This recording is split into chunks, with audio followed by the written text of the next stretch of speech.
वैसे भी अपन एक क्लास थोड़ा पीछे हो गया है ना कल की वजह से, तो संडे को भरपाई होगी। और क्या देखो वी, अच्छा इसके बारे में मैंने कुछ कुछ समझाया था लास्ट क्लास में, है ना। एवरेज वेलोसिटी क्यों निकालना पड़ रहा है, ऐसे एवरेज निकालेंगे तो जीरो आएगा। एवरेज स्पीड होता है ना, ठीक है। तो इसका कैलकुलेशन जरा करते हैं। अगर बच्चा ये, अच्छा वॉल्यूम ऑफ गैस मतलब क्या हो गया, वॉल्यूम ऑफ कंटेनर, ये समझाना पड़ेगा क्या। पर बोला था ना मैंने कि जो गैस का, जो कंटेनर का वॉल्यूम होगा वही वॉल्यूम किसका होगा, गैस का। बहुत बढ़िया। अब एक मेरे को ना वेलोसिटी निकालना है, average velocity of a gases molecule, मतलब एक कंटेनर के अंदर गैस भर दिया है और कह रहे हैं कि भैया उस गैस का एवरेज वेलोसिटी क्या होगा वो कैलकुलेट करना, यही मोटो है। अब उसके लिए देखो क्या कर रहे हैं। मैंने कहा मान लो बच्चा इस कंटेनर के अंदर होंगे तो बहुत सारे गैसेस मॉलिक्यूल्स होंगे, फिर बहुत सारे पार्टिकल्स होंगे, है ना। अब अगर मैं उनमें से किसी भी पार्टिकल का अगर आपसे वेलोसिटी पूछूं कि कितना होगा, उसको वेक्टर फॉर्म में लिखो तो क्या लिखोगे। अब हो गया, नहीं क्या लिखोगे, हैं। हाँ, वेक्टर वी, वी एक्स,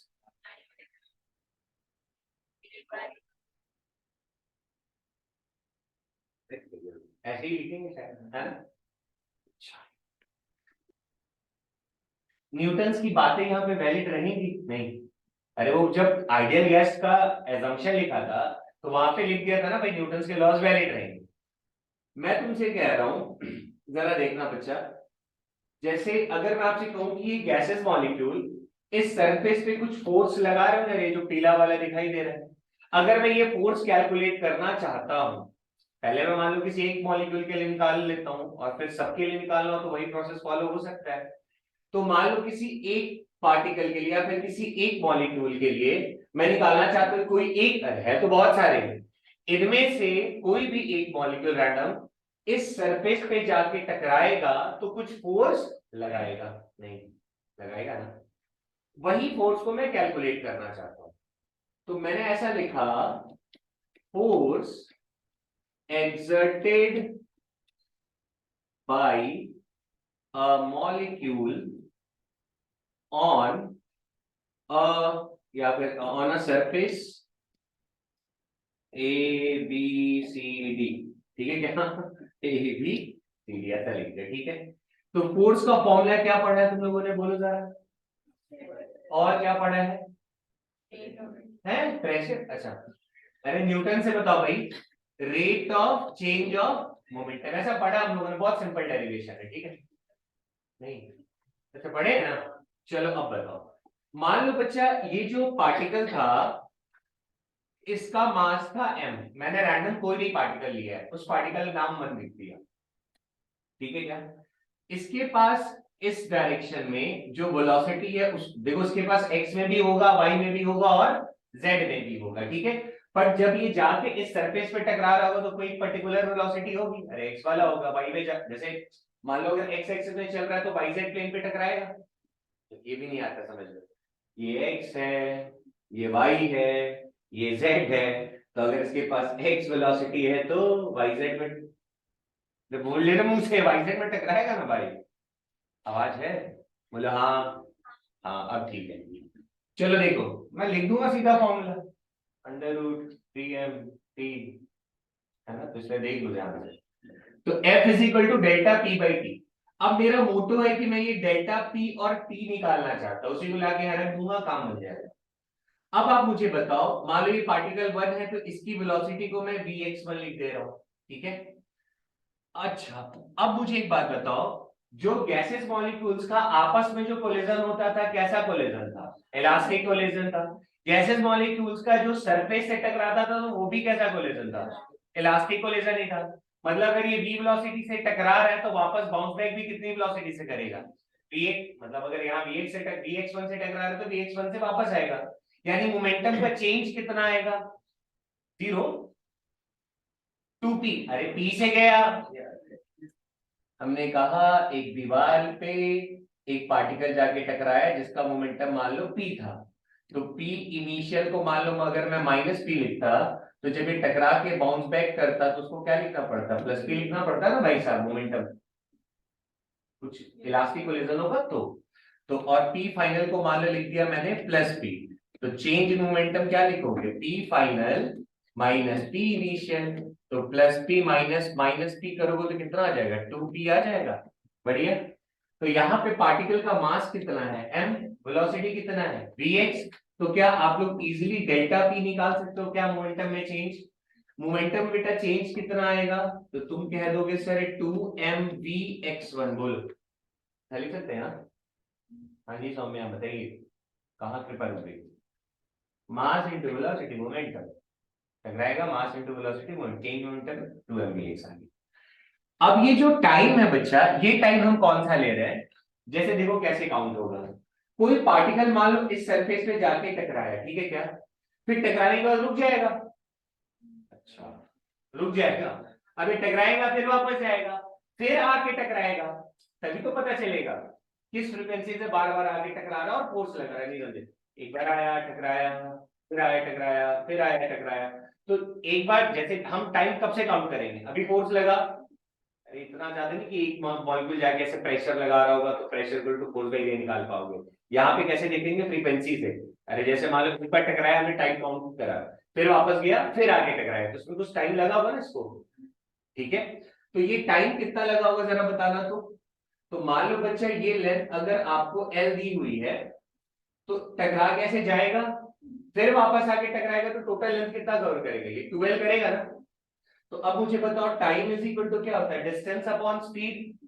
अच्छा तो डिस्टेंस ये कितना कवर कर रहा है, अरे एक बार टकराया फिर आगे टकरा रहा है फिर आगे टकरा रहा है, तभी तो फोर्स लग रहा है, और कैसे लगाएगा, गैसेस मॉलिक्यूल बच्चा ऐसा नहीं होता कि सरफेस पे ऐसे चिपक गया और ऐसे फोर्स लगा रहा होगा, ऐसे फोर्स नहीं लगा रहा होता वो, कैसे फोर्स लगा रहा होगा, अरे बार बार आके टकरा रहा है तभी तो फोर्स जनरेट हो रहा है, रिलेट कर पा रहे हो क्या, गैस स्टेशनरी नहीं है ना बच्चा, स्टेशनरी कोई चीज रहेगा तब तो अपने ऐसे एफर्ट लगाता तो अपन कहते हैं फोर्स जनरेट हो रहा है, पर गैसेस मॉलिक्यूल्स कैसे फोर्स जनरेट कर रहे हैं, समझ रहे हो, बार बार आगे टकरा रहा है बार बार आगे टकरा रहा है, तो उसके टकराने से मोमेंटम में चेंज आ रहा है और उसी की वजह से वो उस सरफेस पे फोर्स जनरेट कर रहा है, कुछ समझ में आ गया क्या, ठीक है, तो अब बताओ टाइम कितना आ गया 2l और वेलोसिटी कितना था बच्चा vx1, पहले पार्टिकल के लिए vx1 लेंगे, ठीक है क्या, अब लाओ यहाँ पे वैल्यू रखते हैं, बताना जरा मुझे, तो डेल्टा p की जगह क्या लिख सकता हूं मैं 2mvx1, और t की जगह देखो तो क्या आ गया बच्चा, चलो इसको कैपिटल ले लेते हैं ना, थोड़ा अच्छा लगेगा देखने में, 2l यहाँ ले लिया मैंने 2l, ऊपर में चला गया vx1, दिखा क्या, तो 2 से 2 कैंसिल हो जाएगा, तो mvx1 का स्क्वायर बाई n, देखो तो सही कैलकुलेशन, ये क्या निकल के आया बोलो, फोर्स, इसको F1 लिख दूं क्या, कि किसी एक पार्टिकल, अरे बहुत सारे गैसेस मॉलिक्यूल्स के अंदर पार्टिकल हैं, तो एक पार्टिकल इतना फोर्स लगा रहा है, पर मुझे इंटरेस्ट किसमें है, सारे कितना लगा रहे हैं, तो एक ने कितना लगाया बच्चा बोलो, F1, दूसरा कितना लगाएगा F3, F4, Fm, समझ गए क्या, तो इधर आ जाओ, थोड़ा देखना है यहाँ पे कैलकुलेशन, ठीक है, तो मैं अगर आपसे कहूं कि बच्चा ये बताओ टोटल फोर्स कितना लगेगा, तो तुम बोलोगे सर एक कोई भी एक पार्टिकल आपने F1, कोई पार्टिकल 1 ने F1 फोर्स लगाया तो 2 F2 लगाएगा, F3 लगाएगा, तो टोटल फोर्स अगर आपको निकालना है तो आप simply F1 plus F2 plus F3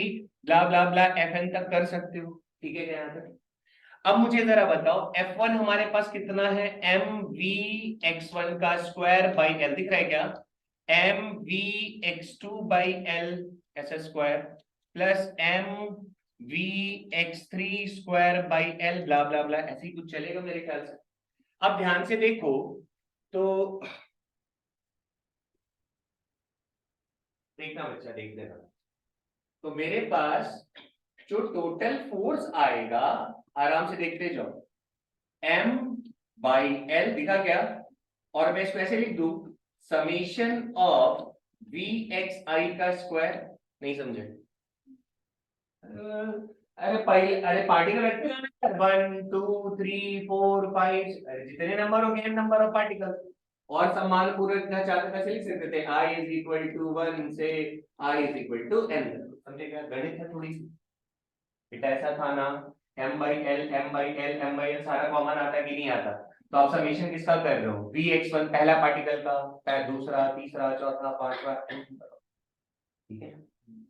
तो अब देखो, तो टोटल फोर्स कुछ ऐसा आ रहा है, ठीक है। अब एक यहाँ पे ना थोड़ी समझने वाली चीज है, अगर आपको समझ में आए तो बहुत अच्छी बात है, मैं कोशिश करता हूँ कि मैं समझा पाऊँ। जैसे उस कंटेनर के अंदर अगर कोई भी गैसेस मॉलिक्यूल है बच्चा, तो हम कह रहे हैं कि भाई वो 3 डायमेंशनल मोशन है उसका, नहीं। अरे ऐसे जा रहे हो तुम उसको एक्स में, वाई में, जेड में लिख रहे होगे ना। तुम ऐसे सोचो, अच्छा गैस मॉलिक्यूल्स के अंदर जितने भी पार्टिकल्स होंगे, क्या सबके पास एक ही जैसा वेलोसिटी होगा कि अलग अलग होगा? इसलिए अलग अलग होगा। अगर किसी गैस मॉलिक्यूल के पास, मैं कह रहा हूं कि वेलोसिटी है, उसका कंट्रीब्यूशन एक्स एक्सिस में भी होगा, वाई में भी होगा और जेड में भी होगा। ध्यान से सुनना, कोई दूसरा पार्टिकल है उसका भी एक्स में भी कंट्रीब्यूशन होगा, वाई में भी होगा, जेड में भी होगा, ठीक है। तीसरे का भी एक्स में भी होगा, वाई में भी होगा, जेड में भी होगा। लेकिन उस इंडिविजुअल वाले भाई साहब का जितना कंट्रीब्यूशन एक्स में होगा, जितना वाई में होगा, जितना जेड में होगा, ये तीनों आपस में बराबर हो, उसकी कोई गारंटी, समझ रहे हो क्या? अरे हो सकता है एक्स में ज्यादा कंट्रीब्यूट कर रहा हो, वाई में कम कर रहा हो, जेड में कम कर रहा हो, ठीक है क्या।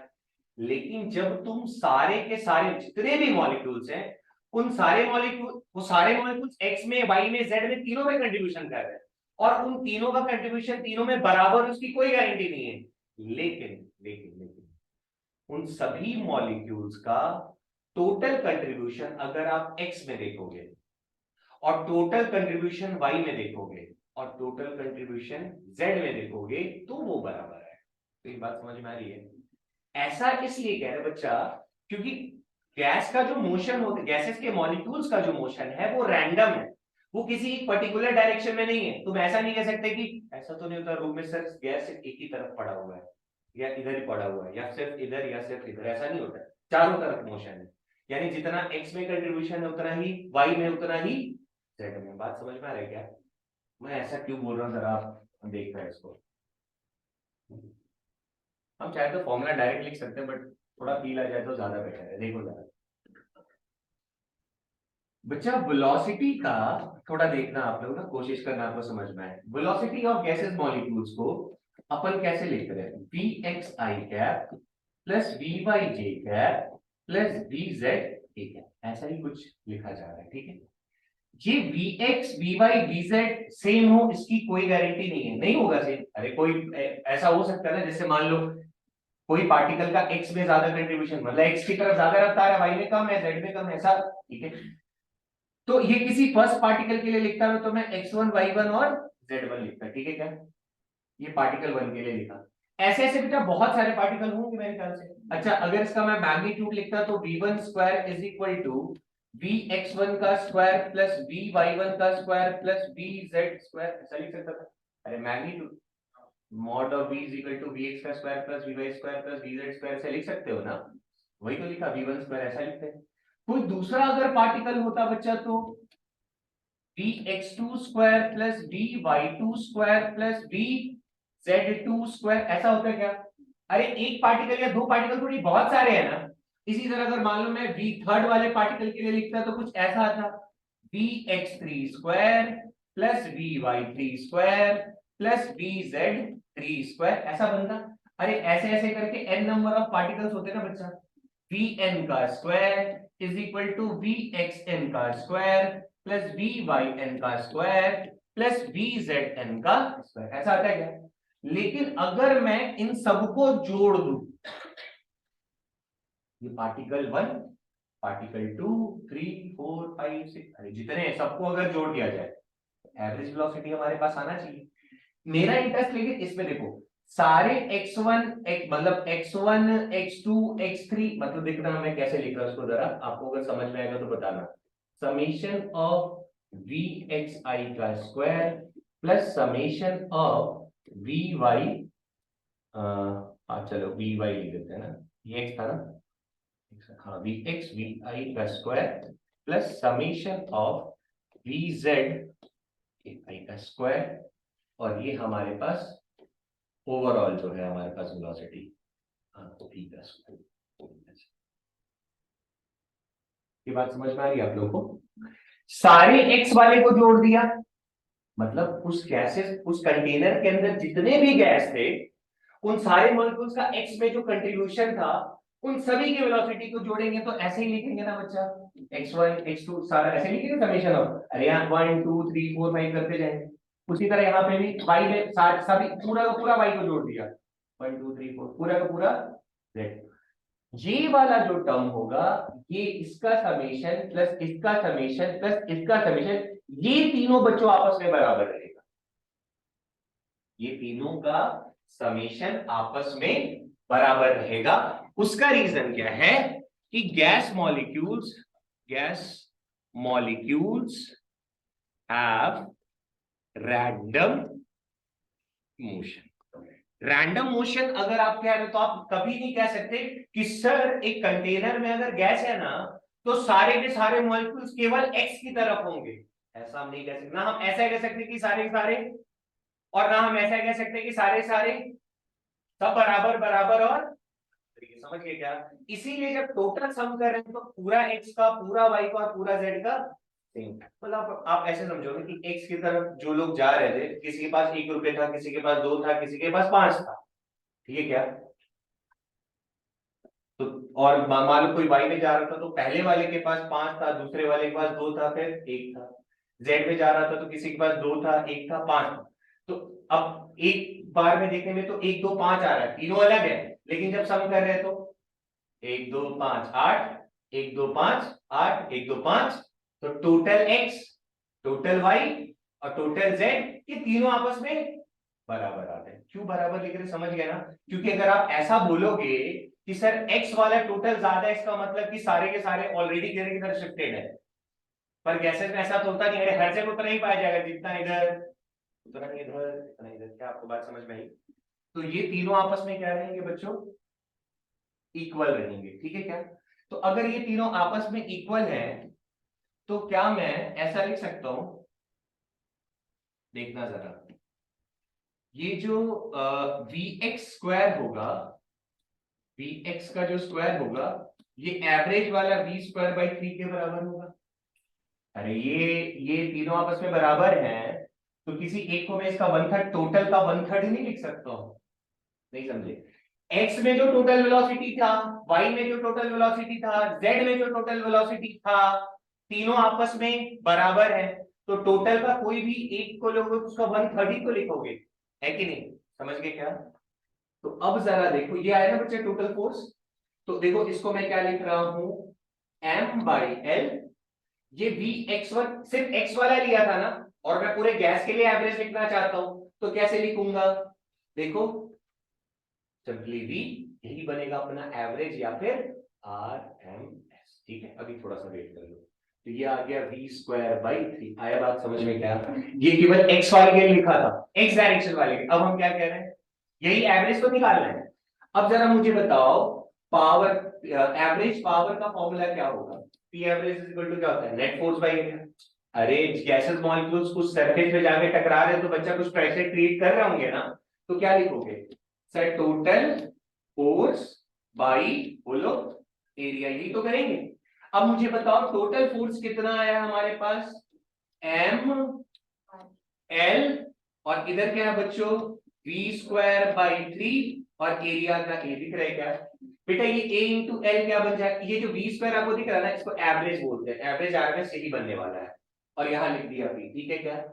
तो एम ए इंटू एल करोगे तो क्या मिल जाएगा, वॉल्यूम। अरे कंटेनर का वॉल्यूम, अच्छा area of cross section into L करेंगे तो अपने पास जो रिजल्ट आ रहा है वो क्या आ रहा है, ध्यान से देखो, P is equal to M by V into, इसको वी आर एम एस अब लिख रहा हूं मैं, V R M S square by 3, ठीक है क्या? अच्छा, और मास बाई वॉल्यूम क्या बनेगा, डेंसिटी किसका, ये m क्या है, मास ऑफ गैस v क्या है, वॉल्यूम, जो कंटेनर का वॉल्यूम होगा वही वॉल्यूम किसका होता है, गैस का। तो मास बाय वॉल्यूम करेगा तो क्या निकल जाएगा, डेंसिटी ऑफ गैस। समझ गए क्या? तो मेरे पास क्या है देखो, तो P is equal to rho V R M S square by 3, ठीक है क्या? तो इसको उधर भेजो तो V R M S is equal to 3p by rho, दिखा क्या, अंडर रूट 3p बाई रो, ठीक है? So this is the average velocity of a gas. ठीक है, किसी कंटेनर में अगर गैसेस मॉलिक्यूल्स पड़े हुए हैं तो उनका एवरेज वेलोसिटी कितना होगा सर 3p/ρ। ठीक है, क्या 3p क्या हो जाएगा बच्चा प्रेशर, ρ क्या हो जाएगा डेंसिटी। एक ये फॉर्मूला मेरे दिमाग में रहना चाहिए, और एक और है, इसी को थोड़ा मॉडिफाइड वर्जन बताना मुझे।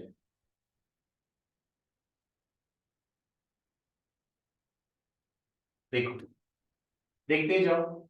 तो VRMS इज इक्वल टू हमारे पास आ गया √3p/ρ। ठीक है क्या, फ्रॉम आइडियल गैस इक्वेशन अपन ने क्या पढ़ रखा है बोलो, PV is equal to nRT। ज्यादा फॉर्मूलेस नहीं है इसके अंदर, आपको थोड़ा थोड़ा पकड़ना है। बीच में मानता हूं डेरिवेशन थोड़ा, हमें थोड़ी डेरिवेशन करना है, स्कूल के एग्जाम नहीं करना है, नहीं समझे। ये तो समझाने के लिए माता थोड़ा कि ऐसे होगा, बाकी उतना नहीं दिमाग लगाना। तुम जो तुम शॉर्ट नोट्स अपना बनाओगे उसमें अच्छा VRMS का 2 फॉर्मूला है, पकड़ के चेपा, टेंशन खत्म, ज्यादा नहीं बुद्धि लगाना। और थर्मोडायनेमिक्स सर सवाल कैसे सॉल्व करने, जो क्वेश्चन देगा पहले लाइन में उसके लिए क्वेश्चन लिखेंगे, फिर दूसरी वाले में जो बदल के बोलेगा उसके लिए लिखेंगे, या तो रेशियो विशियो निकल रहा होगा, समझ के ऐसे पैटर्न थोड़ा पकड़ना। ठीक है, हाँ इसमें कुछ कुछ मतलब एडवांस वाले में ना बोल्ट्जमैन का ग्राफ वगैरह भी आता है, वो मैंने नहीं अभी डाला है। ठीक है, वो सब नहीं डाला है, तो आप इसमें भी एक आध दो पेजेस छोड़ देना एडवांस में बच्चा, या अगर आप ओलंपियाड वगैरह दोगे तो उसमें ग्राफ वगैरह और भी 2-3 चीजें आती है। ठीक है, बैरोमीटर वगैरह भी यहाँ पे डाल के समझाया जाता है, थोड़ा एडवांस का हो जाएगा वो। ठीक है, तो मैं करा दूंगा, ऐसा नहीं है, मैं ईमानदारी से बता दे रहा हूँ, वो चीजें हैं मेरे दिमाग में है कि लास्ट के 2 दिन मुझे पढ़ाना है, मैं पढ़ा दूंगा। ठीक है, हाँ नीट और जेई के लिए नहीं सोचना है ना, मेंस और ये तरह से नहीं पढ़ जाएगा, थोड़ा अपग्रेड करके पढ़ा जा सकता है इसको। ठीक है, तो PV is equal to nRT। अब देखो जरा, तो पीवी इज इक्वल टू बच्चा एन क्या होता है, मोलर मास अपॉन, वाह वाह वाह, given mass upon molar mass या मॉलिक्यूलर मास, यही पढ़े हो मेरे ख्याल से। गिवन मास को मान लो मैं स्मॉल m बोल देता हूँ, और नीचे क्या आ जाएगा बच्चा, m0 लिख दो क्या मॉलिक्यूलर मास को, इंटू r इंटू टी। ठीक है क्या, अब जरा मुझे बताओ, क्या मैं P इंटू m0 और क्या लिख दो इसको, हाँ ठीक है, is equal to small m by v into r into T. दिख रहा है क्या, आप इसको पहचान पा रहे हो क्या, मास क्या है बेटा, ये ना गिवन मास, अरे गिवन मास किसका, गैस का, और v क्या है वॉल्यूम। बेटा जो कंटेनर का वॉल्यूम होगा वही वॉल्यूम गैस का होता है, ज्यादा दिमाग नहीं लगाना है। तो ये m बाई v क्या बन जाएगा, डेंसिटी। बहुत बढ़िया, तो P, देखो ये सब नहीं याद रहता है यार, मतलब ये नहीं दिमाग लगाना है, हम अभी बस पढ़ रहे स्कूल की ग्रेजुएशन के लिए, और हमें पता हो कि आया कैसे, दैट्स ऑल। लास्ट में जो 2 रिजल्ट बोलूंगा उतना से अपना काम चलाते रहना है। हाँ बहुत अगर हाई फाई क्वेश्चन दे दिया तब जरूरत पड़ेगी इन सब चीजों की, वो भी यहाँ से नहीं, थर्मोडायनेमिक्स में ऑलरेडी चीजें हैं घुसने के लिए। अरे मतलब 3-4 प्रोसेस होते हैं, अगर वो 4 प्रोसेस का 4-5 फॉर्मूला बना लेंगे लास्ट में, तो समझ रहे हो, वही 4-5 का फॉर्मूला लगाना, आंसर निकालना है। और जब टफ सवाल आएगा तो एक बेसिक मेथड है जिसको फॉलो करना है, तो बेसिक वाला भी सीख लेंगे, पर वो एक्सट्रीम कंडीशन में बनेगा। मेंस में तो जैसा अभी पेपर आ रहा है उस हिसाब से तो लग रहा है नहीं बनेगा, फालतू मेहनत हो रही है ना। तो चल, तो पी नहीं अपन पढ़ेंगे, लेकिन अपन को आईटी में भी तो चाहिए एक आधा सिलेक्शन। अच्छा आधा कैसे होगा मतलब, क्या चीज, वही कह रहा कि आधा कैसे होगा, 1-2 सिलेक्शन हो जाए तो मजा आ जाए। अरे हो जाएगा, टेंशन नहीं है, देखो इधर, तो m बाई v को बच्चा क्या लिख दूं बोलो, रो आर टी। ठीक है क्या, अच्छा अब देखो तो जरा, थोड़ा मॉडिफाई करो तो इसको, अगर उधर भेज दे तो क्या बन जाएगा, p by rho is equal to R T upon M nought. दिखा क्या, तो हमारे पास VRMS का पहले से फॉर्मूला था ना, √3p/ρ, तो p बाई रो को क्या लिखते हैं, RT बाय नॉट लिख सकते हैं। तो देखो, तो दूसरा फॉर्मूला जो इंपॉर्टेंट है, जो हमें दिमाग में रहना चाहिए, that is √3RT by m0। बोलो आगे क्या समझ में। ठीक है, 2 फॉर्मूले, हमें इसकी डेरिवेशन पे ज्यादा नहीं दिमाग खटाना है, एक बार देख लो, हाँ सुने हैं आता है, याद क्या रखना। अच्छा VRMS, एक में क्या आ रहा है 3p/ρ, और दूसरे में 3RT/m0, बस खत्म, इतने नहीं। अब सवाल क्या बनते होते, बोले ये कर दिए, फिर ये कर दिए, अरे v प्रोपोर्शनल टू t मिल जाएगा कई बार, m0 के तो नहीं देगा, है अब जो गैस डालो तो वही रहेगा ना, मतलब जो सवाल अपन को मिलने वाला है क्या बोले, टेम्परेचर के साथ छेड़खानी करेगा, मतलब ये किसको रिलेट कर दे रहा है, एवरेज वेलोसिटी को टेम्परेचर के साथ, और ये देखो ये किसको रिलेट कर रहा है, वेलोसिटी को प्रेशर के साथ। बस ये क्या ऐसी कुछ कुछ चलता रहेगा। देखो अच्छा आ भी गया, चलो बोलो, ऐसे ही बता दोगे ये, जो पैटर्न बताया था वैसे ही करना। जल्दी करो यार, आज खत्म करना है, कल थर्मोडायनेमिक्स शुरू होगा, आज ही हो जाएगा वैसे।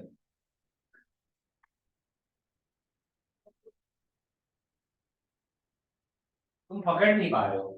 देखो वेलोसिटी को टेम्परेचर से रिलेट किया है, एक फॉर्मूला है हमारे पास, वेलोसिटी को प्रेशर से किया है, एक और फॉर्मूला है, और एक हमारे बाबा जी ने ऊपर में PV is equal to NRT, जहां पे प्रेशर को टेम्परेचर से रिलेट कर रखा है, जैसे वहां पे वॉल्यूम से भी रिलेट, पी नीचे चला गया।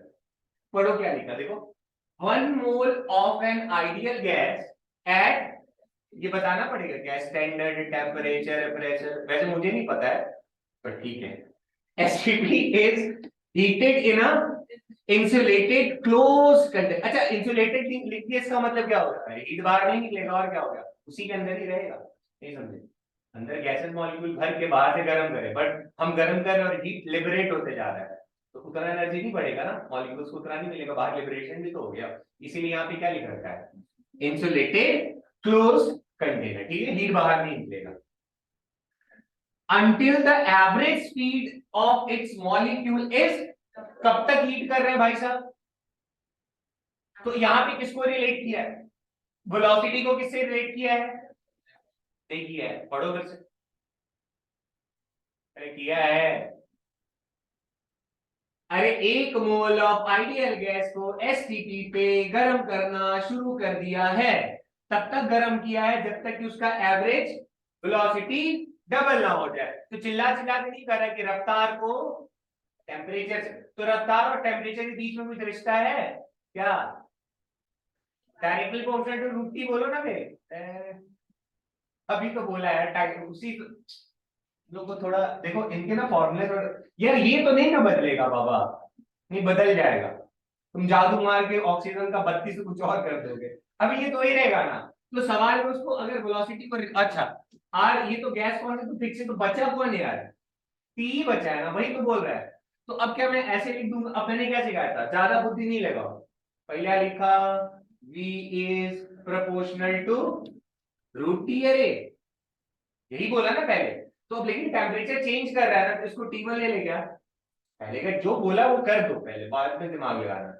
रूट अच्छा नहीं लग रहा तो, अरे गजब कर दिया पहला काम, फिर क्या बोल रहा है, कब तक गर्म कर रहे हैं, टू भी तो क्या टेम्परेचर उतना ही रहेगा, खत्म आदमी सब, जब गर्म कर रहे हो डबल हो गया, टेम्परेचर उतना ही नहीं रहेगा, तो दूसरा क्या लिख दो बोलो, वी की जगह टू, इसका टू कर है प्रोपोर्शनल टू, आ रहा है ना समझ में, कितना हो गया ये बोलो, 4 v² प्रोपोर्शनल टू, जो बोला लिख दिया, बाकी देखते सॉल्व कैसे होगा। तो आगे देखो फिर क्या बोला है, it's pressure would be there for increase by the factor. अब देखो हमने ये तो देख लिया कि सर वॉल्यूम को डबल कर रहे हैं तो टेम्परेचर में 4 गुना हो जा रहा है, ये भी नहीं दिख, वाह रे वाह वाह, अरे v स्क्वायर इक्वल टू लिखे तो तुम्हें तकलीफ हो रहा है, तो v² बराबर t1 दिख रहा है क्या, तो जहां v² लिखा हुआ है t1 लिख सकते क्या, अरे प्रोपोर्शनल लिखो इक्वल टू लिखो, पर प्रोपोर्शन से ही सॉल्व किया जाता है, इसको इक्वल टू लिखोगे तो तुम्हारे स्कूल एंड टीचर काट देंगे कैसे इक्वल टू हो गया, पर हमें क्या करना है, तो एमसीक्यू टिक करना है यार, रख सकते हैं ना यार, बाकी तो कांस्टेंट है। तो यहां देखो बच्चा क्या आ रहा है, 4 times t1 is equal to t2, आया क्या ये रिलेशन, देख सकते हैं ऐसा, तो अब देखो हमने देखा कि टेम्परेचर जो है वो 4 गुना बढ़ गया है, तो प्रेशर में क्या फर्क पड़ा होगा, तो टेम्परेचर और प्रेशर को रिलेट करने के लिए और कौन सा फॉर्मूला पड़ा है, टेम्परेचर, बहुत बढ़िया, PV is equal to N R, ये है ना हमारे पास, नहीं है, अच्छा है, तो बोलो हमें यहाँ क्या बोले बच्चा, इंसुलेटेड क्लोज कंटेनर, हम खुश हो गए, क्यों, बी कांस्टेंट हो गया रे दो, और एन, अरे 1 मोल बोल रखा है, टेंशन खत्म, आर यानी कुल मिला के इसने पी को किससे रिलेट कर दिया है, तो शुरुआत में जब हमने छेड़खानी नहीं करी होगी तो क्या हो रखा होगा, प्रेशर P1 होगा, टेम्परेचर T1, बात कब मुझे पूछा है ना, P2 प्रोपोर्शनल टू टेम्परेचर, क्या दोनों का रेशियो निकाल सकते हो बुद्धि लगा के? अरे P1 by P2 is equal to T1 by, यही तो सिखाया था ना, दोनों लिखो रेशियो निकालो। तो बताओ T2 वहां से आ रखा है क्या अपने पास, परोस के दिया ना उसने? T2 कितना लिखा हुआ है 4 टाइम्स T1 गया, तो P2 इज इक्वल टू कितना आ गया 4 टाइम्स P1। क्या तुम्हें समझ में आ रहा है? एक बार में उड़ी मार के ना पहुंचो, तुम्हारे पास अस्त्र दो ही अभी पड़े तो दो ही लगाओगे ना, तीसरा पड़े नहीं हो, जब तीसरा पड़े हो तो तीसरा लगा के पढ़ लो। हाँ जी चेल्सी, अरे अच्छा हाँ देविका, कुछ आ रहे हैं क्या? क्या बात कर रहे हो? ऐसा तो नहीं लग रहा पहली बार पढ़ा रहा हूँ मैं? अच्छा फिर ठीक है, देखो इधर। हाँ भाई त्रिका, कहाँ कहाँ कृपा रुका बताओ। अरे बोला नहीं, वही तो पूछ रहे कहाँ आ गया। जो बोला है उसको लिखो, जो बोला है उसको लिखते जाओ, शुरुआत का और छेड़खानी के बाद का। जो बोला है लिखो, शुरुआत का और छेड़खानी के बाद का, अपने आप तुम्हें दिखना शुरू हो जाएगा। स्टार्ट की तभी तो बोला था बार बार ऐसे लिखते जाओ। कहाँ? ठीक है बैठो, आप आए बाहर है, जा नहीं, चलो जो बोला है लिखो। The temperature at which the root mean square velocity of a hydrogen molecule equals their escape velocity from the gravitation escape velocity का फॉर्मूला बोलो यार, यहां तक तो पहुंचे थे यार, झूठ बोल रहे तुम लोग, चुप रहे यार, ये तो जरूर सुना, अभी एग्जाम में आएगा escape velocity का डेरिवेशन, या आया भी होगा आपके लिए। अच्छा फिर से आएगा ना, चलो देखो लिख दिया ना, कैपिटल जी के टर्म में भी आएगा भाई, रूट 2 GM/R। अरे वाह, पढ़ लोगे ना, ठीक। अब पढ़ो, तुमसा नहीं देखा। अरे कुछ नहीं है, जबरदस्ती का हाइड्रोजन का क्या बोला है, रूट मीन स्क्वायर वेलोसिटी धरती के इसके वेलोसिटी के बराबर है, ये लिखा हुआ है, पढ़ लो। अच्छा वही लिखा है, दैट कौन से टेम्परेचर पे ऐसा होगा, the temperature at which the root mean square velocity of a hydrogen molecules equal escape velocity of the earth is close to, तो लो लिखते escape velocity, और उसका क्या हो जाएगा हाइड्रोजन भैया का, अंडर रूट ऑफ 3 RT/m। हम तो निकाल ही नहीं पाएंगे टी, नहीं निकाल पाओगे तो छोड़ देना फिर, ठीक है। अब देखो यहाँ पे ना एक नया चीज आ रखा है, बोल्ट्जमैन कांस्टेंट, ठीक है क्या? बोल्ट्जमैन कांस्टेंट होता है बच्चा R/Na। आगे के केमिस्ट्री में ये वाला शुक्र है कुछ तो पढ़ा है, तो बोल्ट्जमैन नहीं, इसका ग्राफ आता है बहुत तगड़ा, बढ़िया मजा आएगा, पढ़ा नहीं है, ठीक है। तो Kb इज इक्वल टू बच्चों R/Na, यार अभी ये याद कर लो, तो R की जगह क्या लिख सकते हैं, अरे बोल दो रे कभी नो, 3 R की जगह KBC इंटू Na/T। क्या तुम्हें मॉलिक्यूलर मास ऑफ हाइड्रोजन पता है? Kb दिया हुआ है, याद नहीं करना, दिया रहता है ये सब। Na एवोगाड्रो नंबर, और T चेप लोगे, धरती का रेडियस दिया हुआ है, जी पता ही है।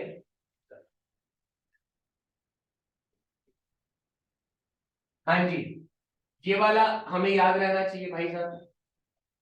ये क्या, उसी तरह एवरेज स्पीड, देखो वेलोसिटी भी लिखा हुआ है एवरेज, यहाँ पे देख, देखो ये केमिस्ट्री का है, ये भी केमिस्ट्री का है, हम फिजिक्स वाले यहीं पे रहेंगे, ठीक है क्या?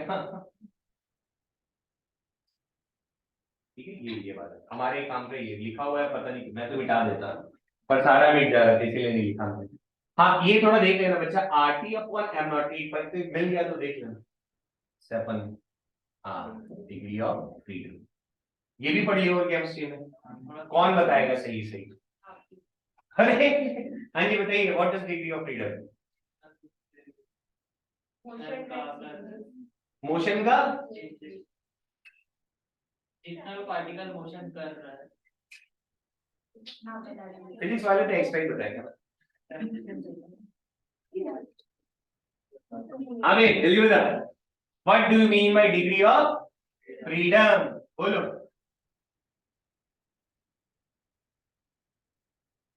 बोलो भैया, ये तो फॉर्मूला लिखेंगे हम सीधा, एफ टू आर टी खत्म, लिख दें क्या? चलो देखो, अरे कुछ सब इधर देखो।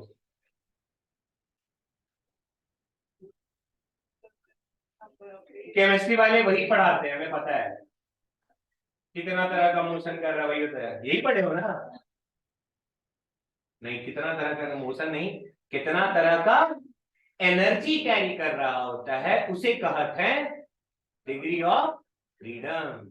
नहीं समझे क्या बोला मैंने? एनर्जी, अरे समझ गए, नंबर ऑफ एनर्जीज, ना कि मोशन। अच्छा, दोनों एक ही चीज है? किसको ऐसा लग रहा है दोनों एक ही चीज है? हम ऐसे खड़े हैं, मान लो ऐसे खड़े हैं, अभी ऐसे अपनी जगह पे मान लो घूम रहे हैं, तो मेरा मोशन भी कैसा है ना, रोटेशनल। तो मेरा डिग्री ऑफ फ्रीडम क्या होगा? अभी एक्सिस यहीं से पास कर रहा है, तो काहे भैया हम घूम नहीं रहे? वाह, तुम तो अभी तो तुमने क्या कहा, डिग्री ऑफ फ्रीडम मतलब कितना तरह का मोशन, लो घूम लिए हम, तो इसको गिनो ना। तुम रोटेशनल काइनेटिक एनर्जी को जीरो बोलोगे ना भाई गधो, खत्म आदमी से। पार्टिकल के वहीं से एक्सिस पास हुआ, तो तुम किस चीज को जीरो बोल रहे हो? मोशन को जीरो बोल रहे हो? किसको जीरो बोल रहे हो? रोटेशनल काइनेटिक एनर्जी को जीरो बोल रहे हो। समझ में गया?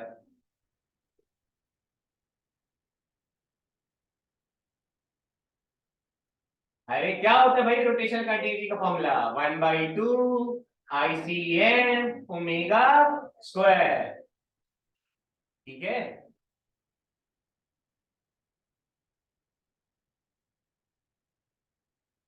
बात कर ली, निकाल लो, थोड़ा बहुत और है, हो गया।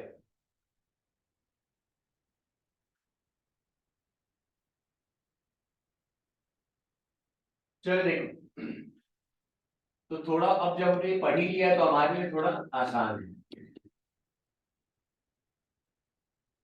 ठीक है, मान लो किसी मोनोएटॉमिक गैस के लिए हम लोग, अगर मैं आपसे कहूं कि चाहिए तो उसमें आ जाएगा कि कोई मोनोएटॉमिक गैस है, मान लो आर्गन ही ले लेते हैं, ठीक है क्या? तो इसके पास बच्चा वेलोसिटी एक्स में भी होगी, वाई में भी होगी और जेड में भी होगी। तो इसके पास जो काइनेटिक एनर्जी होगा किधर किधर होगा? ट्रांसलेशनल काइनेटिक किधर हो सकता है? एक्स में भी, वाई में भी, और तीनों कंट्रीब्यूट करेगा ना। समझ में आ रहा है क्या? तो यहाँ पे बच्चा तीन ट्रांसलेशनल काइनेटिक एनर्जी होगा, और अगर ये मोनोटॉमिक है और ये अपनी जगह अगर घूम भी रहा है, तो उसके पास एक रोटेशनल मोशन तो है, लेकिन उसके पास रोटेशनल काइनेटिक एनर्जी नहीं है। डिफरेंस समझ में आ रहा है क्या? तो मुझे डिग्री ऑफ फ्रीडम में क्या काउंट करना होता है? कितनी तरह की एनर्जीज को वो, एनर्जी मोशन नहीं, एनर्जीज को वो कैरी कर रहा है। क्लियर हो गया क्या? अब जैसे ये भाई साहब, अच्छा तो इसमें कितना हो गया? तीन तरह का ट्रांसलेशनल काइनेटिक एनर्जी देख लेंगे, half M V X square, half M V X square plus half M V Y square plus half M V Z square, तीन तरह का। अच्छा, और मोनोएटॉमिक गैस का जो टोटल काइनेटिक, अच्छा उस पे बाद में आता है, पहले इधर कर लेते हैं, ठीक है क्या? तो इसका बच्चा डिग्री ऑफ फ्रीडम कितना हो जाएगा? 3। ठीक है, क्योंकि इस वाले में मान लो मैंने कहा आर्गन से एक एक्सिस ऐसे पास भी अगर कर रहा है, मान सकते हैं ना? अरे कोई मॉलिक्यूल अपनी जगह नहीं घूम सकता भाई साहब, घूम सकता है ना यार, तो उसके पास रोटेशनल मोशन तो है ही। स्पिन क्वांटम नंबर पढ़े हैं? इलेक्ट्रॉन अपनी जगह पे भी घूमता है नहीं घूमता है? पढ़े हो क्या ऐसा? तो रोटेशन नहीं उसके पास है ना, पर उसके पास रोटेशनल काइनेटिक एनर्जी नहीं है। समझ गए क्या? तो जो अगर हम इसका कहते हैं आपसे कि बच्चा रोटेशनल काइनेटिक एनर्जी लिखो, तो तुम बोलते हैं sir half ICM into omega square. बेटा ये ओमेगा तो तुम उसको दे दोगे, पर ये ICM कैसे लेकर आओगे? ICM होता है ना MR स्क्वायर, ठीक है क्या, और यार अब एक्सिस तो उसी जगह से पास कर जा रहा है जिसका निकाल रहे हैं, ठीक है। तो रोटेशनल काइनेटिक एनर्जी बच्चा कितना आ जाएगा, क्लियर है। तो डिग्री ऑफ फ्रीडम इसका कितना हो गया, F हो गया 3, ठीक है। इसी तरह मोनोएटॉमिक के बाद आता है हमारे पास, ये तो याद होगा आप लोग को, डाई एटॉमिक। तो डाई एटॉमिक वाले भाई साहब में बेटा दो ले लेते हैं ना, है ना। जैसे मान लो अगर मैं कोई गैस ले रहा हूं AB अरे वो जिसमें दो एटम होंगे उसी को डायटोमिक बोलते हैं। तो इसके पास XYZ वाला तो रहेगा ही रहेगा, ये ऐसे भी जा सकता है, ऐसे भी जा सकता है, ऐसे भी जा सकता है। तो इस वजह से इसके पास तीन तो ट्रांसलेशनल काइनेटिक एनर्जी रहेगा, कितने, तीन, X पे, Y पे और Z पे, तीन हो गए। और दूसरा इसके पास बच्चा कौन सा वाला होगा, रोटेशनल काइनेटिक एनर्जी। ऐसा क्यों, जैसे अगर मान लो मैं एक्सेस ले लूं ये वाला Y वाला, तो Y पे तो बच्चे ये घूम सकता है ना आराम से, नहीं, अरे घूम सकता है ना भाई, अरे है ना, इससे इस एक्सिस से ये RR डिस्टेंस पर है कि नहीं है, ठीक है। और इसी तरह अगर मैं Z एक्सिस ले लूं, इससे भी RR डिस्टेंस पर है, बट अगर मैं X एक्सिस ले लूं तो ऐसा जाएगा ना।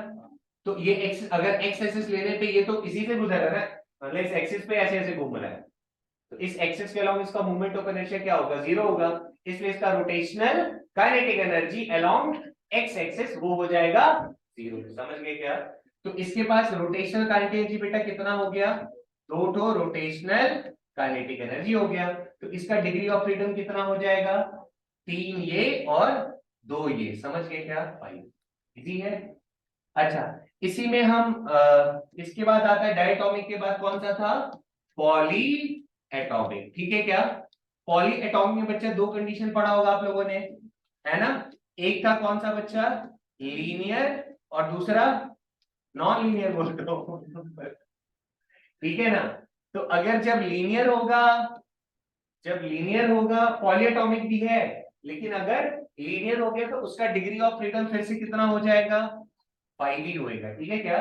और अगर नॉन लीनियर होगा, मतलब जैसे मान लो एक ए ये रहा, बी ये रहा और सी ये रहा, तो इसके पास तीन आ जाएगा कौन सा, ट्रांसलेशनल काइनेटिक एनर्जी, और तीन कौन सा आ जाएगा, रोटेशनल काइनेटिक एनर्जी, ठीक है। बहुत होगा तो यहां से पास कराओगे, तो इसका मूवमेंट ऑफ इनर्शिया अगर जीरो हो तो बाकी दो का तो रहेगा ना, ठीक है क्या। तो यहाँ पे कितने तरह के एनर्जीज आ गए हमारे पास, तीन आ गए, क्लियर है। और इसी में एक आप तो टोटल कितना हो बच्चा इसका डिग्री ऑफ फ्रीडम 6, ठीक है क्या, तीन काइनेटिक के और तीन रोटेशनल के। इसमें तीन ट्रांसलेशनल के और दो रोटेशनल के, और मोनोएटॉमिक वाले में केवल और केवल तीन ट्रांसलेशनल के, क्लियर। उसके बाद एक आता है स्पेशल केस करके, पर ये जब आएगा तभी यूज कर रहे हैं, आप लोगों ने केमिस्ट्री में जरूरी पढ़ा होगा। हाई टेम्परेचर पे उसके पास वाइब्रेशन आ जाता है, वाइब्रेशनल एनर्जी भी। तो एक्चुअल में हम लोग डिग्री ऑफ फ्रीडम डिसाइड करने के लिए यही तीन एनर्जीज के बारे में चर्चा करते हैं। एक होता है ट्रांसलेशनल काइनेटिक एनर्जी, एक होता है रोटेशनल काइनेटिक एनर्जी, और थर्ड वन इज वाइब्रेशनल, ठीक है क्या।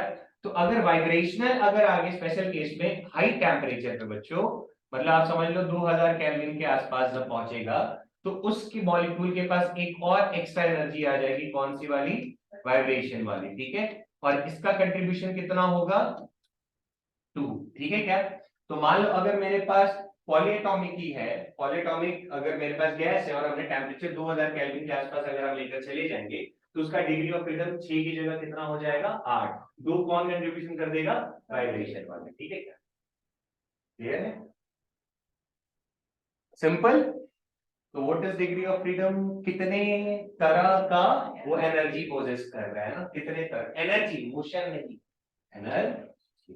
क्या तुम्हें मेरी बात अब समझ में आ गई, मोशन तो कहते नागिन डांस भी करवा सकते हो उससे, ठीक है क्या, पर नागिन डांस करेगा तो रोटेशन बनेगा नहीं, वो देखना पड़ेगा आपको, क्योंकि रोटेशनल काइनेटिक एनर्जी डिसाइड होता है मोमेंट ऑफ इनर्शिया भी चाहिए ना, आई इनटू ओमेगा स्क्वायर।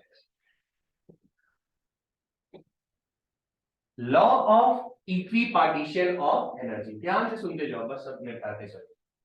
ये भी पढ़ा होगा केमिस्ट्री में, क्या था बताओ, क्या चीज, हाँ, केटी, केटी नहीं होगा, आई थिंक केबीटी होगा, बोल्ट्जमैन कांस्टेंट इनटू टी, अच्छा चलो, क्यों उधर से लड़ना है। चलो हम अपना देखते हैं लॉ ऑफ। अच्छा तुम समझते क्या वैसे, ये बता दो, बताओ। फॉर्मूला ना बताओ, समझते क्या हो ये बताओ। अरे बताइए, समझते क्या, समझते क्या हो इससे। इक्वी मतलब, पार्टीशियन मतलब, तो इक्वल बांटना है, वही होता है इक्वी पार्टीशन। समझ गए क्या, इक्वल बांट। जैसे मैं एक नॉर्मल तरीके से आपको सिखाता हूँ। कितना बज गया भाई। अरे अभी तो बहुत बचा हुआ है यार।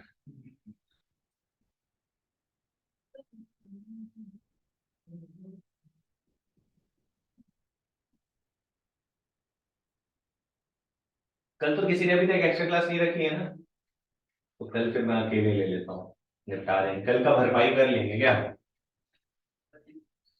क्या चीज फुसफुसाता है क्यों, जोर से बोला कर। हाँ अभी होगी ना मैथ की केमिस्ट्री। केमिस्ट्री की भी होगी, बोले सर। ये लोग जीने नहीं देगा था। केमिस्ट्री में तो प्रोजेक्ट ओमिट हुआ है ना यार इतना। ये तो फोन क्यों चला रही है, गार्डन में बैठी है। जब्त कर लिया जाएगा और 1 साल बाद वापस होगा।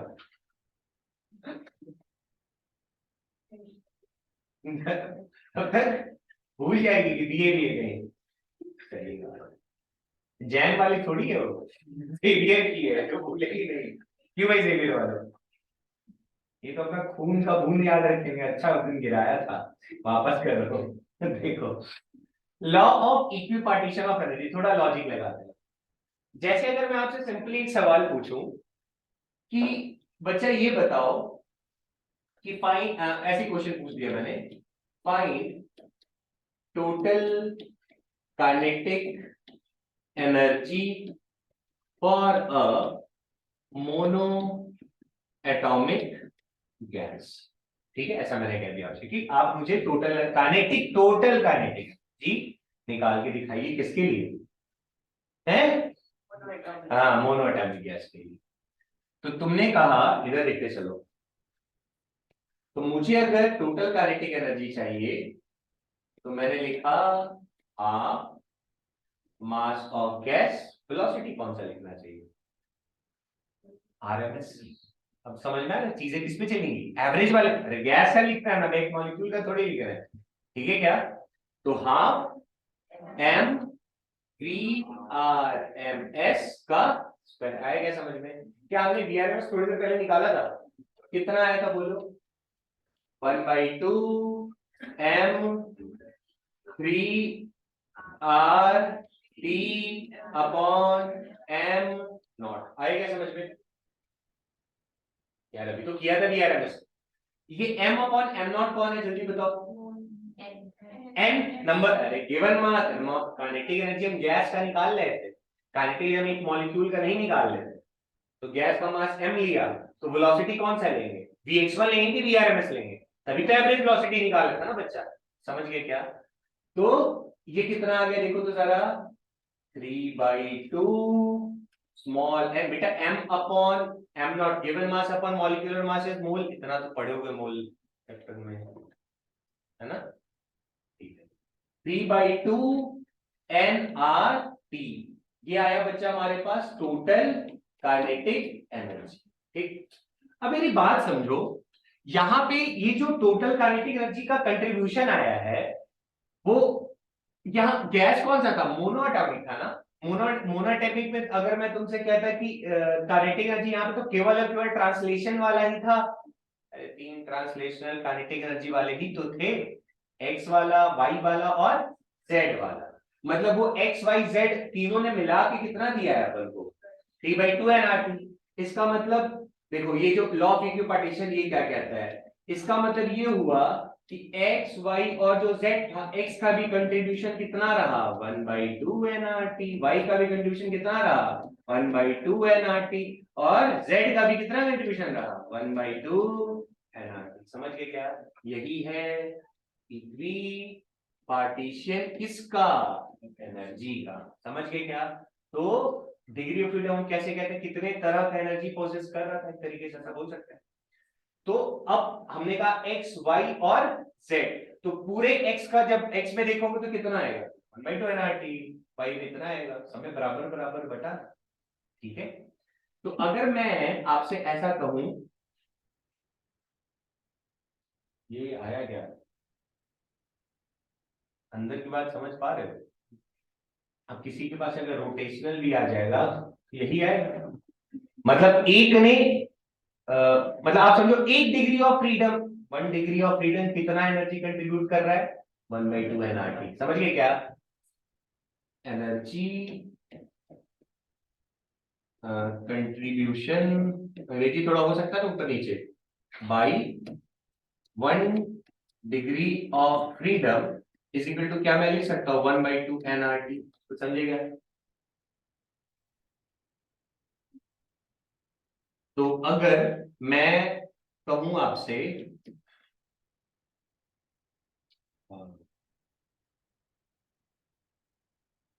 1 की जगह अगर f डिग्री ऑफ फ्रीडम ले ले तो क्या हो जाएगा f/2 nRT। अब आप डिग्री ऑफ फ्रीडम रखते जाइए और आपको एनर्जी मिलते जाएगा, ठीक है क्या? तो जैसे मैं अगर आपसे कहूं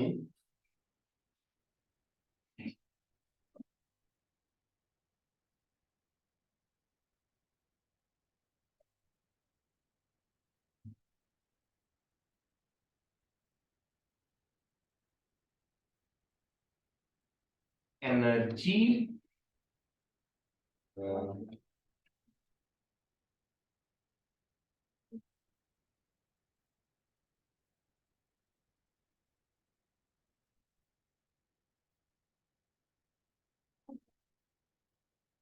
हाँ, एनर्जी ऑफ अ गैस पर मोल अगर मैं बोलूं बच्चा तो कितना होगा, एन, अरे एन पर मोल मतलब एन से डिवाइड कर दें तो कितना आ जाएगा f/2 RT, आ रहा क्या समझ में? पर मोल है बच्चा, पर मोल है।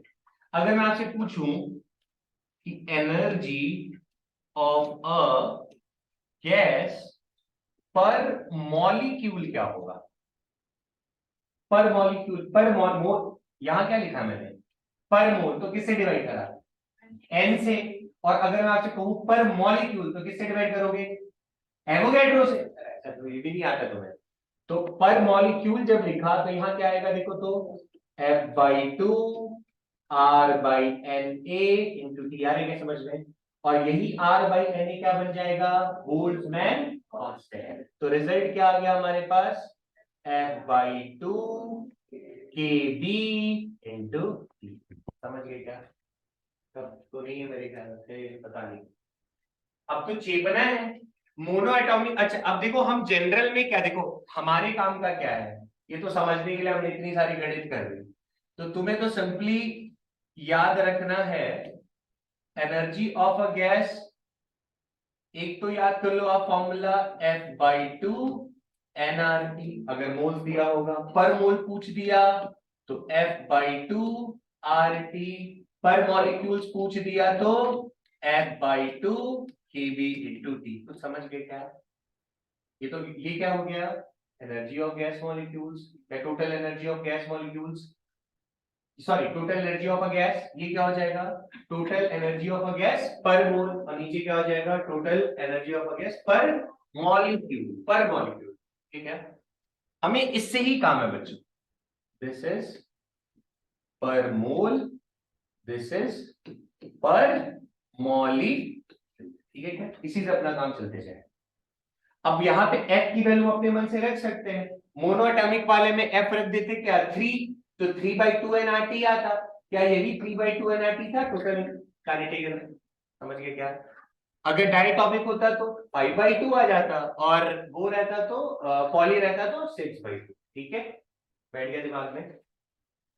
सर ये यूज करेंगे, ये यूज करेंगे, ये यूज करेंगे डिपेंडिंग अपॉन सिचुएशन क्या दिया हुआ है, ठीक है? पर मोल पूछा है, पर मॉलिक्यूल पूछा है, या फिर बोलो बोलो टोटल, देखो यही सब छोटी छोटी बातें दिमाग में रखनी होती है। तुमसे पूछ रहा है एनर्जी ऑफ अ गैस ही पूछा है तो सीधा चलेगा क्या, F/2 nRT।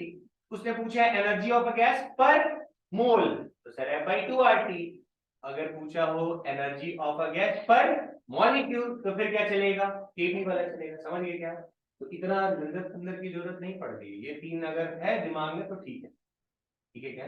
और इक्विपार्टीशन का भी मतलब समझ में आ गया। सबका कंट्रीब्यूशन कितने का रहेगा, 1/2 nRT, 1/2 nRT। ठीक है, हाँ जी।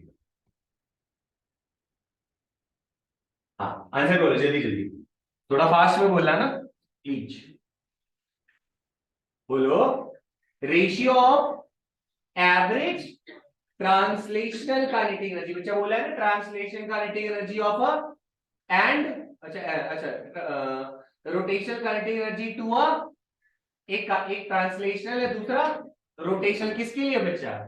तो डाई एटॉमिक का तो हमें याद है, ट्रांसलेशन वाले कितने थे, अरे तीन था ना यार, और रोटेशनल वाले कितने थे?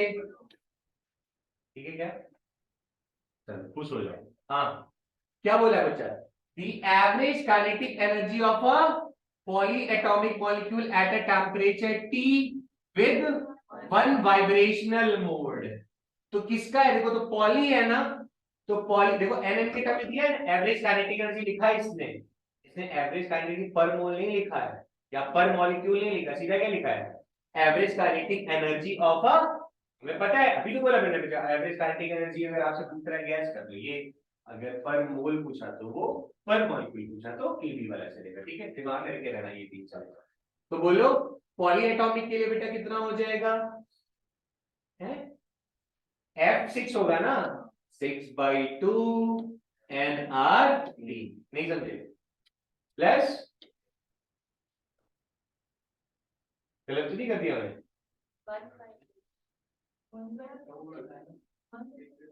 एक वाइब्रेशन पे 2 डिग्री ऑफ फ्रीडम मोड। कितना हो गया बच्चा, 3 2 5, गलत तो नहीं किया मैंने, है कि नहीं ऑप्शन में? अरे एक मिनट, गलत हो जाएगा ये तो, नहीं नहीं नहीं, एक heavy kinetic energy of a polyatomic molecule, तो 6/2 nRT ठीक तो है यार। एक मिनट, 6 2 8 4 nRT होगा ना, डिग्री ऑफ, अच्छा एफ ऐड होगा ना, सॉरी, तो 6 उधर से और 2 वाइब्रेशन वाला, तो कितना हो जाएगा 8/2 nRT, सॉरी। ठीक है क्या, नहीं समझे?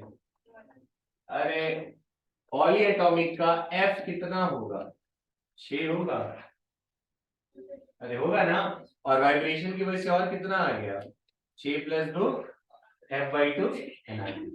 क्या वो गलत लिख दिया?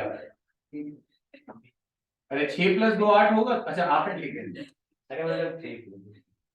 हाँ जी, क्या होता है इंटरनल एनर्जी बताओ, है? अरे बताओ यार, क्या हो गया, बोलो बोलो।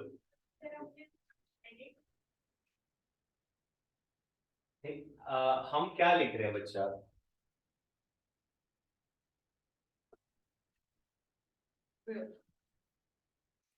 एफ, फॉर्मूला क्या है, F/2 nRT है ना, तो जब हम लोग पॉलीएटॉमिक तो है ही और प्लस वाइब्रेशन भी है, तो एफ की वैल्यू कितनी हो जाएगी, डिग्री ऑफ फ्रीडम एक ही निकालते हैं ना, किसी गैस किसी मॉलिक्यूल का, किसी एक पर्टिकुलर गैस का एक ही डिग्री ऑफ फ्रीडम होता है, एक ही डिग्री ऑफ फ्रीडम, एक ही, समझ रहे हो?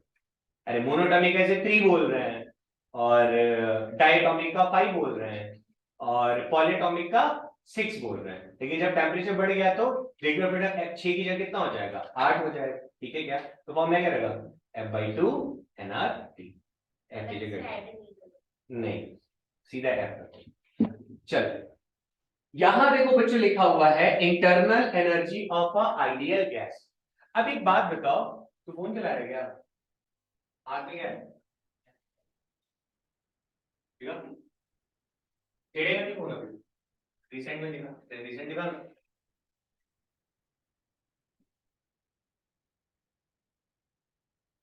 तो 18 तो मम्मी का मैसेज नहीं खोला है, 18:52 में तूने भी वेदांतु को रिप्लाई किया है। सबको पढ़ पढ़ के सुनाने लगेंगे अभी सारा मैसेज। थोड़ा आगे से पढ़ूंगा, थोड़ा पीछे से, तो उससे बहुत सारा सेंस निकल गया। समझ गया? दुनिया खराब है क्यों है? अरे चले, अरे तो करना क्या है, थोड़ा सा आगे से पिक कर लो, थोड़ा पीछे से, तो मतलब कुछ और निकल जाएगा। समझ रहे हो ना? रखो फोन। तो शरीफ बच्चा तुमको समझते हैं, आज तो इरिटेट करने वाला वैसे भी नहीं है क्लास में, तुम कहाँ हॉट लिस्ट में बैठना चाहते हैं? हाँ सुनो, internal energy of a ideal gas.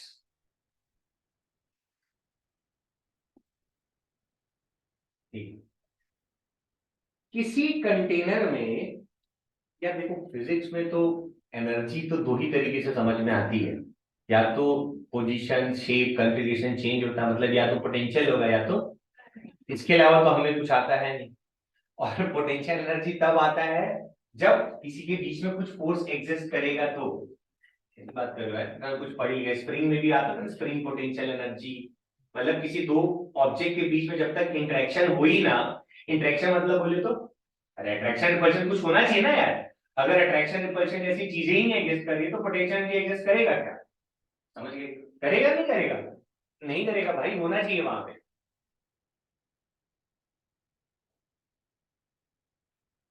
तुम्हारे लिए तो अच्छे, तुम लोग अब केमिस्ट्री, अच्छा केमिस्ट्री में थर्मो खत्म होने वाला है, मिड में है अभी, खत्म होने वाला है।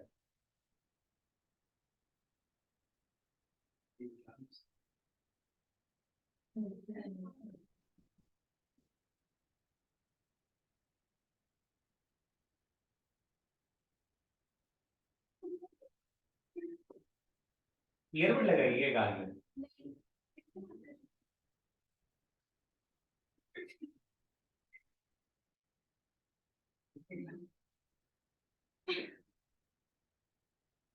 देखो, इंटरनल एनर्जी ध्यान से सुनना बच्चों। अब हमें पता है कि सर अगर इसके अंदर गैसेस मॉलिक्यूल, अच्छा गैस के अंदर तो गैस मॉलिक्यूल्स ही होंगे, और इनके बीच में कोई इंटरेक्शन नहीं होता है। तो अगर इनके बीच में कोई इंटरेक्शन ही नहीं है,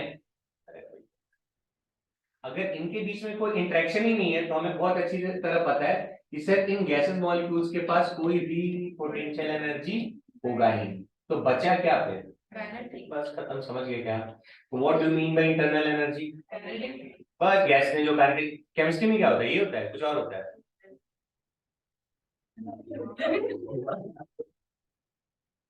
प्लस, अच्छा मुझे लगता है मैं, मुझे ना एक बार फिर से केमिस्ट्री वाला भी थर्मोडायनेमिक्स पढ़ लेना चाहिए, है ना? अरे यहीं से खत्म हो जाएगा रे, जहां पे डिफरेंस है वहां मैंने बताया है, आगे भी बता दूंगा। वहां पे हम वर्क ऑन द गैस करेंगे, यहाँ गैस हमारे लिए करेगा रे। फिजिक्स वाले रईस होते हैं ना, करते थोड़ी करवाते हैं, तो हम लोग वहां पे करवाएंगे। बस बस वो कल कल तो थर्मो में घुस जाएंगे, मजा आएगा। सब आइसोबैरिक एडियाबैटिक फलना ढिलना आइसोथर्मल सब निपटाएंगे। क्या केटी जी? हाँ हो गया, मतलब मेंस और नीट के हिसाब से हो गया है। एडवांस का थोड़ा और चीजों को कॉम्प्लेक्स किया जा सकता है, करूंगा। एक तो ऐसी सब इसमें सोने लगता है, इतना खराब तो नहीं पढ़ा रहे होंगे यार, सुस्ती डाल रहा है फालतू। तो पोटेंशियल एनर्जी भाई साहब का कहाँ है? आपस में कुछ इंटरेक्शन नहीं, अट्रैक्शन इंटरेक्शन बोल रहे, पढ़ा लिखा जैसा। अट्रैक्शन रिपल्शन दोनों में पी के आ जाता है, यही नहीं पता तुम लोगों को, दोनों में है ना पोटेंशियल एनर्जी। चलो, स्प्रिंग को दबाते हैं तो क्या वो रिपेल नहीं कर रहा होता है एक तरीके से? अरे बाहर ही तो आता है ना भाई उसके अंदर पोटेंशियल। तो पी जीरो, तो सिर्फ कुल मिला के ऑप्शन क्या बच गया? तो हम लोग सीधा बोल देंगे internal energy is equal to total kinetic. समझ गए क्या? तो इंटर, अब बताओ, तो हमने भी थोड़ी देर पहले भैया काइनेटिक एनर्जी का एक फॉर्मूला बनाया था, बोलो F/2 nRT, ये समझाना पड़ेगा। इसी का अलग अलग फॉर्म है हमारे पास। पर मोल मतलब F/2 RT, पर मॉलिक्यूल मतलब F/2 kBT। ठीक है क्या, ऐसे रटे रहो रटे। तो यही हमारा क्या बन गया, इंटरनल। हम ज्यादा दिमाग नहीं लगाएंगे, समझ गए क्या? तो हमने कहा एक मोनोएटॉमिक गैस के लिए इंटरनल एनर्जी बताओ, तो चेक देना 3/2 nRT। किसी ने हमसे कहा डाई एटॉमिक वाले के लिए बताओ इंटरनल एनर्जी कितना होगा, 5/2 nRT। किसी ने हमसे कहा पॉली वाले के लिए बताओ 3 nRT। समझ गए क्या? 3 से कंफ्यूज हो गए सर, ऊपर तो 2 था, 5 था, 3 कैसे आ गया भाई, 6/2 था। समझ गया ना? चलो तब क्वेश्चन करो। हाँ मैं आंसर बोलो, ये समझ गए ना? अगर हमने उधर टोटल एनर्जी पढ़ लिया तो हमने इंटरनल भी पढ़ लिया, दिमाग नहीं लगाना ज्यादा। हाँ, a gas mixture consists of a 2 moles of, अच्छा ऑक्सीजन है, चलो भाई ऑक्सीजन कैसे है, मोनो है डाई है? कहाँ O2 लिखा हुआ है, पर ऑक्सीजन बोला है ना, O2 ही है। यार कैसे बात कर रहा है, ऑक्सीजन हाँ बोला है ना, गैस बोला है ना, वो गैस नहीं होता, O2 होता है। तो ऑक्सीजन कैसा हो गया बच्चा, बोलो रहेगा दो डाई एटॉमिक, इतना तो समझ में आता होगा। तो डाई एटॉमिक के लिए क्या लिखते हैं, 5/2 nRT। देखो आंसर, अच्छा इसमें दिया है, नहीं लिखेंगे, अच्छा अच्छा एन दिया है सॉरी। चलो तो कितना हो गया बच्चा, 5R, ये ऑक्सीजन का हो गया। दूसरा कौन सा दिया है, ए, इसको वो बोलते हैं नोबल गैसेज, शुक्र है। ये कैसा है, देखो केमिस्ट्री का ज्ञान होना चाहिए थोड़ा सा ही सही। कितना बाबा, 3/2, एन कितना है 4 R3, कितना हो गया 4 RT, 5 9 RT। गलत लिख दिया, अच्छा 3 है क्या, ठीक है, 6 5 11 RT। समझ गया है। तो इंटरनल पूछे या फिर पूछो पूछे, सॉरी इंटरनल पूछे या टोटल का, टोटल ध्यान रखना ना, ट्रांसलेशन काइनेटिक एनर्जी नहीं, रोटेशनल काइनेटिक एनर्जी नहीं, टोटल। क्योंकि अंदर ही अब बेचारा गैस अंदर घूम रहा होगा, नागिन डांस से लेकर सीधा डांस सब कर रहा है, तो पूरा का पूरा मिला के वही उसका इंटरनल एनर्जी होगा। ठीक है क्या? एक चीज और देखना है यहाँ, देखो वैसे तो इसकी जरूरत नहीं है बट जरूरत है। ये जो F/2R दिख रहा है ना तुम्हें, इसी की शक्ल बदल के हम लिख देते हैं CV, NCV, कुछ समझे क्या? ये वाला तुम लोगों ने केमिस्ट्री में देखा होगा शायद, NCV। और ये जो CV होता है, ये प्रोसेस थर्मोडायनेमिक्स, नहीं नहीं छोड़ो, वापस आते हैं। ठीक है, ये CV T से ही बदल सकता है, टेम्परेचर पे ही डिपेंड करता है सर, पता है कि नहीं ये बात? अगर दो टेम्परेचर बढ़ाओगे तो वाइब्रेशन जुड़ जाएगा, तो बदलेगा ना यार। तो सीडी से तो क्या आ रहा है बाबा, F/2 आया है ना। ऐसी बात है, टेम्परेचर अगर चेंज करेंगे तो F चेंज होगा ना, डिग्री ऑफ हीट। ठीक है, घर जाके हमारी बातों को प्लीज सुनना, है ना, वरना दिक्कत होएगा यार। गजब, आंसर बोलो, क्या लिखा हुआ है, 2 monoatomic ideal gas at a temperature T2R, ठंडा पानी में गर्म पानी मिला दिया तो क्या होगा, नहा लोगे कभी कभी नहाते हो ना यार, ऐसे ही करके ठंडा में गर्म मिला के, रोज रोज इसको देखो, देख के लग रहा है रोज नहाता है, पानी बर्बाद कर रहा है शहरों में, लोग पी नहीं पा रहे हैं, नहाने बर्बाद कर रहे हैं। हम नहीं, हम तो बस पानी अच्छे लिखते हैं ऐसे ही।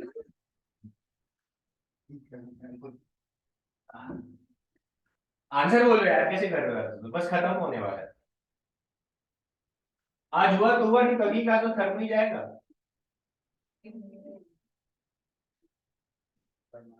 कहता है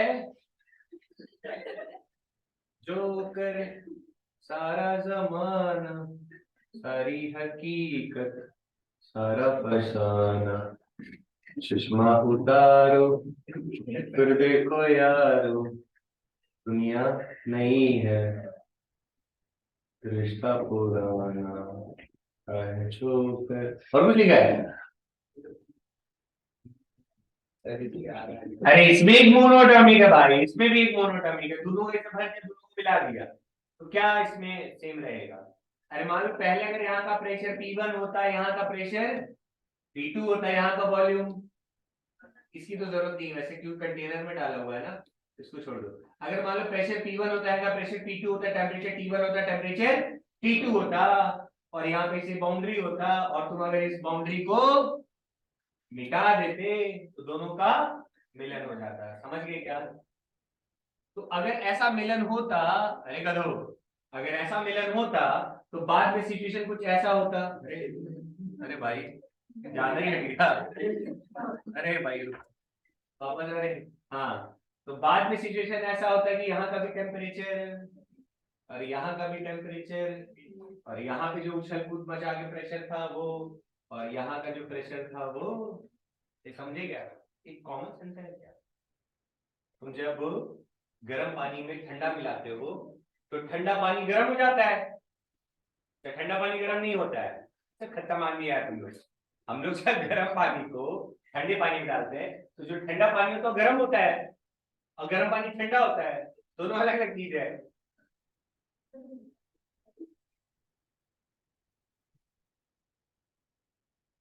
हम कुछ भी कैसे बोल रहे हैं यार, कैसी बात कर रहे हो?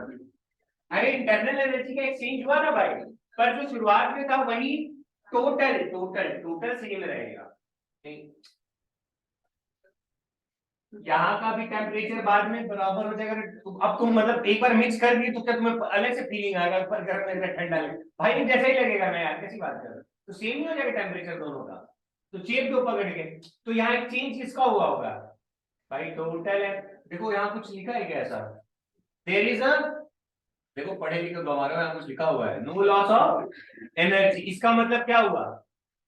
जो पहले शुरुआत में सिस्टम में था टोटल वही, तो इसके पास शुरुआत में कितना होगा? मोनोटॉमिक होगा। बोलो टोटल एनर्जी बताओ ना यार, शुरू का काइनेटिक एनर्जी बता दे भाई, वही टोटल एनर्जी होता है। मोनोटॉमिक के लिए एन सी, N1 था ना, N1 CD T1 आते डालो अरे दोनों मोनो मोनो बोला था ना भाई, तो F/2R को ले सकते हैं ना CV, तो आते डालो, कल क्यों डालोगे? तो N CV T1 आया क्या समझ में? अरे ये हुआ ना इसका इंटरनल एनर्जी, प्लस दूसरा बोलो N CV T2, नहीं आया? अच्छा N2 था, चलो N2, ये समझे क्या? तुम्हारा मन कर रहा है लिख लो F/2R, हमारा थोड़ी कुछ जा रहा है। अरे भाई लिख सकते हैं ना। और ये क्या हुआ बच्चा? शुरुआत वाला टोटल एनर्जी, और जब मिला देंगे फिर यहाँ का भी टेम्परेचर कितना हो जाएगा और यहाँ का भी टेम्परेचर कितना हो जाएगा? तो क्या लिख दे बोलो? N CVT plus N CVT। अरे N1 रे, अरे N2, ठीक है क्या? आगे आंसर पूछा क्या हमसे? अरे यही होगा ना कंबाइंड मिक्सचर का टेम्परेचर, तो T कॉमन ले, देखो CV CV CV CV, ठीक है क्या? तो T इज इक्वल टू कितना आ गया? N1 T1 plus N2 T2 upon N1 plus, नहीं समझे? बोलो नहीं आया तो फिर से बता दे भैया। हाँ यश बोलो। ओके तो भैया अच्छा एक्सप्रेशन दिया कर बे, पता चलना चाहिए बाबा, ठीक है? नहीं चेप तुम्हें सीबी से देखो, अब तो यही यूज करेंगे, तुम्हें पता है केमिस्ट्री में, मतलब केमिस्ट्री पढ़े यही सीपी सीबी चल रहा था ना, तो आगे डाल लो, अभी सीपी सीबी आ रहा है थोड़ा, ठीक है क्या? हाँ बोलो।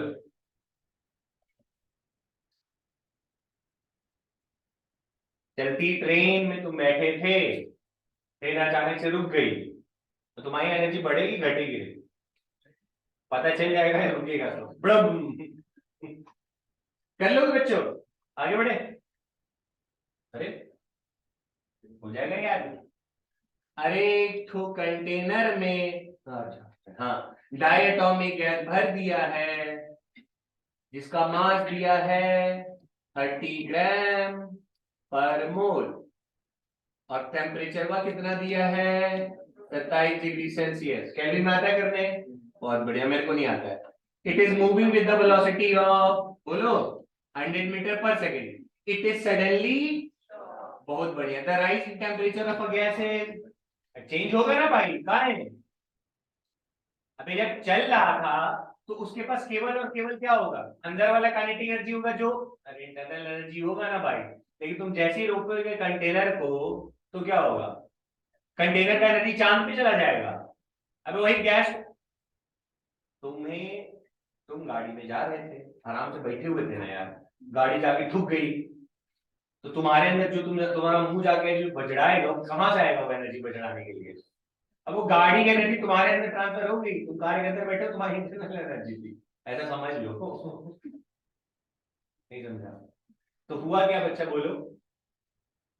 अरे वही तो पूछ रहे हैं। तो इसका जो इंटरनल एनर्जी, इसका जो इंटरनल एनर्जी जो चेंज हुआ होगा वो किसकी वजह से हुआ, ये रुक गया ना भाई। तो रुका तो जो इसके पास जो कंटेनर के पास जो काइनेटिक एनर्जी था वही तो मिलेगा इस गैस मॉलिक्यूल को। चलता गैस अचानक से रोक दिया है, तो क्या कर दे, बोलो। 1/2 mv square is equal to, diatomic बोला है, 5/2 nr डेल्टा T। क्या हो गया सर, मम्मी को देख रहा है भाई, कैसे हो? जब तक बेचारा चल रहा था, जब भी उसका इंटरनल एनर्जी चेंज कैसे होता है, टेम्परेचर चेंज होगा तभी तो होगा। अब भैया कंटेनर आगे जाता रहा, रुक गया, तो उसका एनर्जी तब कहाँ चला जाएगा?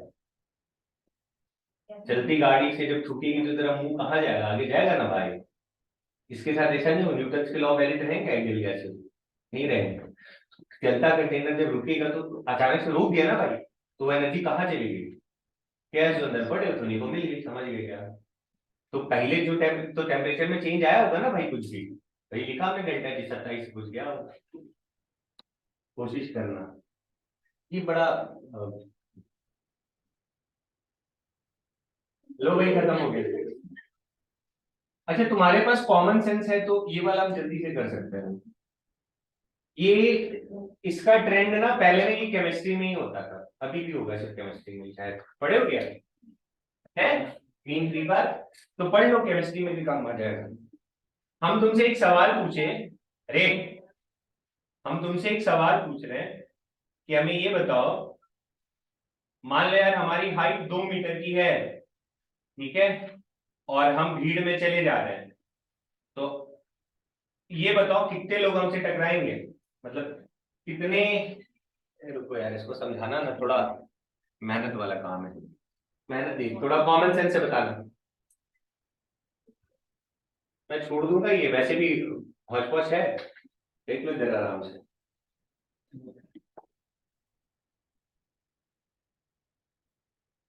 Mean free path, mean free path मैंने पहले भी पढ़ाया है, याद है, सक्सेसिव कोलिजन के बीच की दूरी।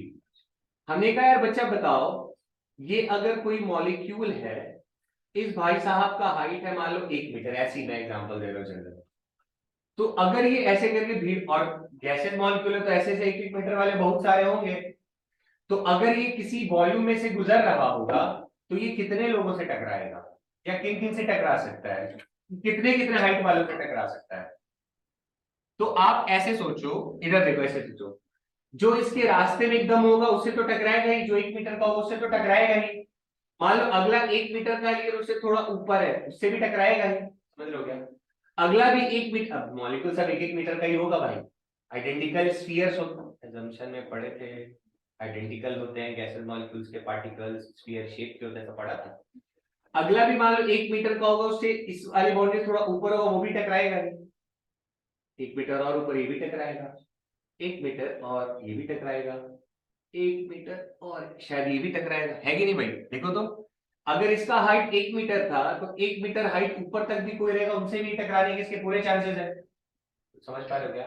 तो मैं ऐसा कह सकता हूँ कि अगर किसी का हाइट 1 मीटर है तो ये 2 मीटर तक में किसी से भी टकरा सकता है, कितनी दूर में, कुछ समझे क्या?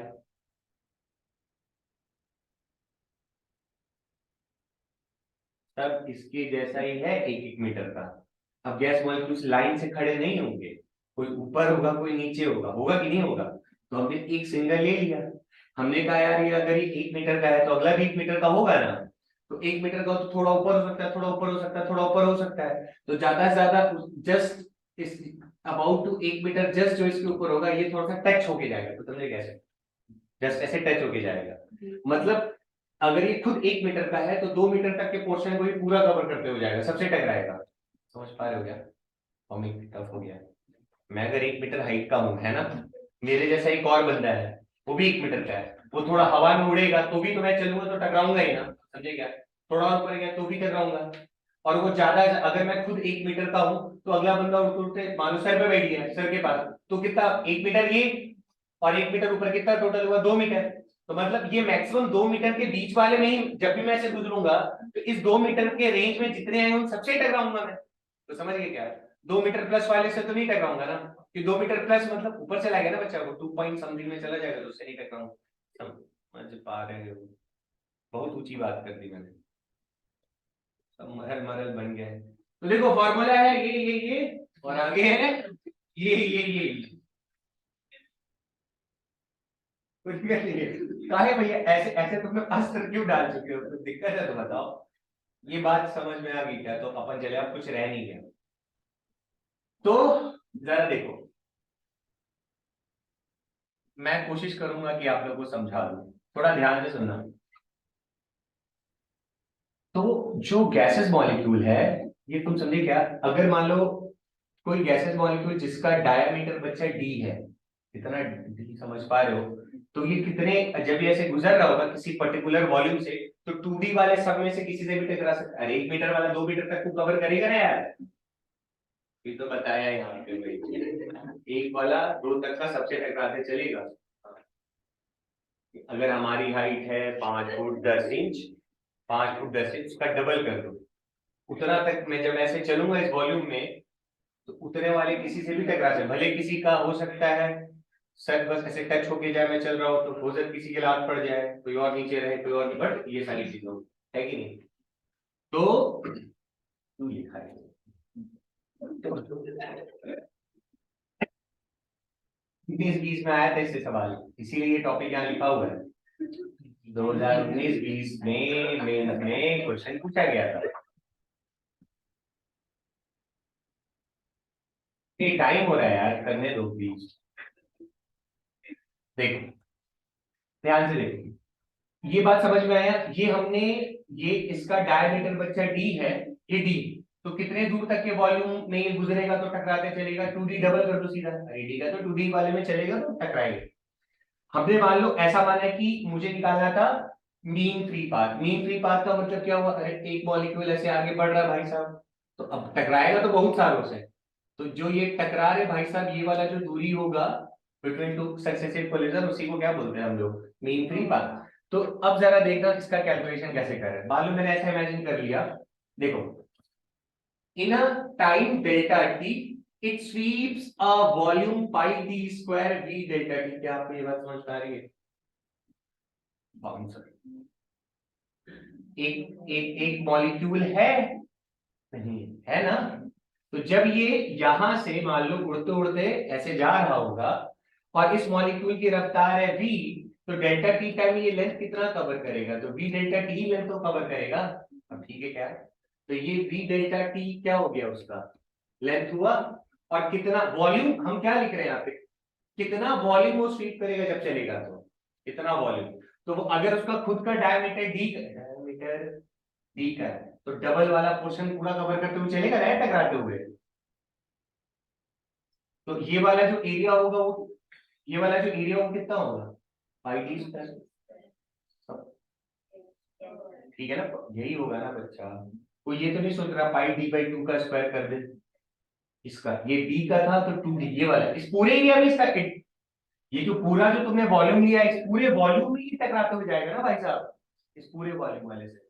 तो ये बात समझ में आई क्या, n is the number of molecules per unit volume, अगर मुझे दिया हुआ है n is the number of molecules per unit volume, तो आप मुझे बताओ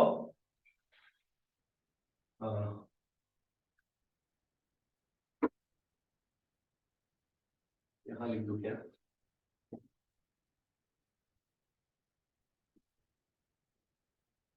टोटल नंबर ऑफ कोलिजन क्या होगा फिर?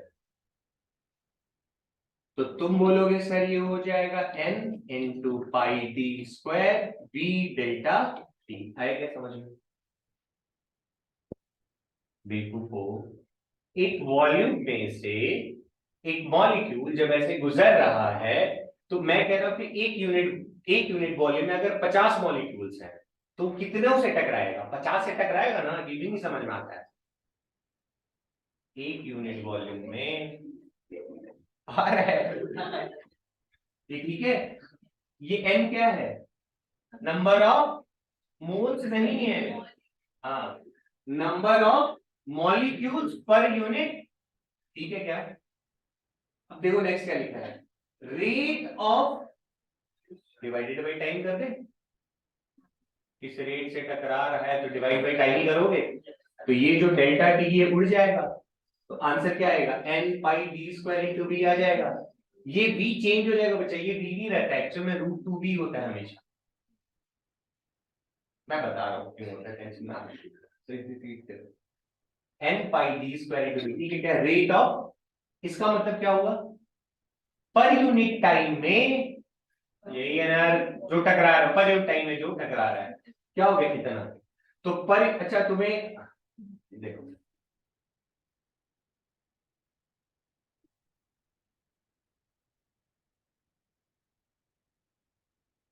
यही आएगा एन पाई डी स्क्वायर इंटू बी, ठीक है। ये v जो होगा इसको भी हम लोग थोड़ी देर बाद चेंज कर देंगे रूट टू बी में, ठीक है। मैं बता दूंगा क्यों होता है, पर ये चेंज होगा, v नहीं रहता है। ये सिर्फ समझने के लिए कि यहाँ v रहे, जहां तुम्हें v दिख रहा है उस हर जगह रूट टू बी होगा, जहां जहां v है वहां हर जगह क्या होगा? तो रूट टू बी क्यों होगा बता दूंगा, रुक जाओ। अच्छा, अगर मैं आपसे पूछूं कि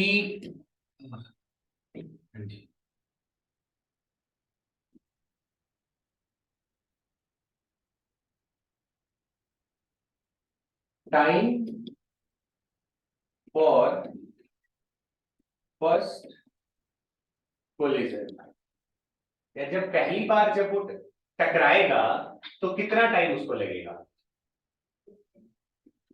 1/n pi D square into B, है क्या समझ में?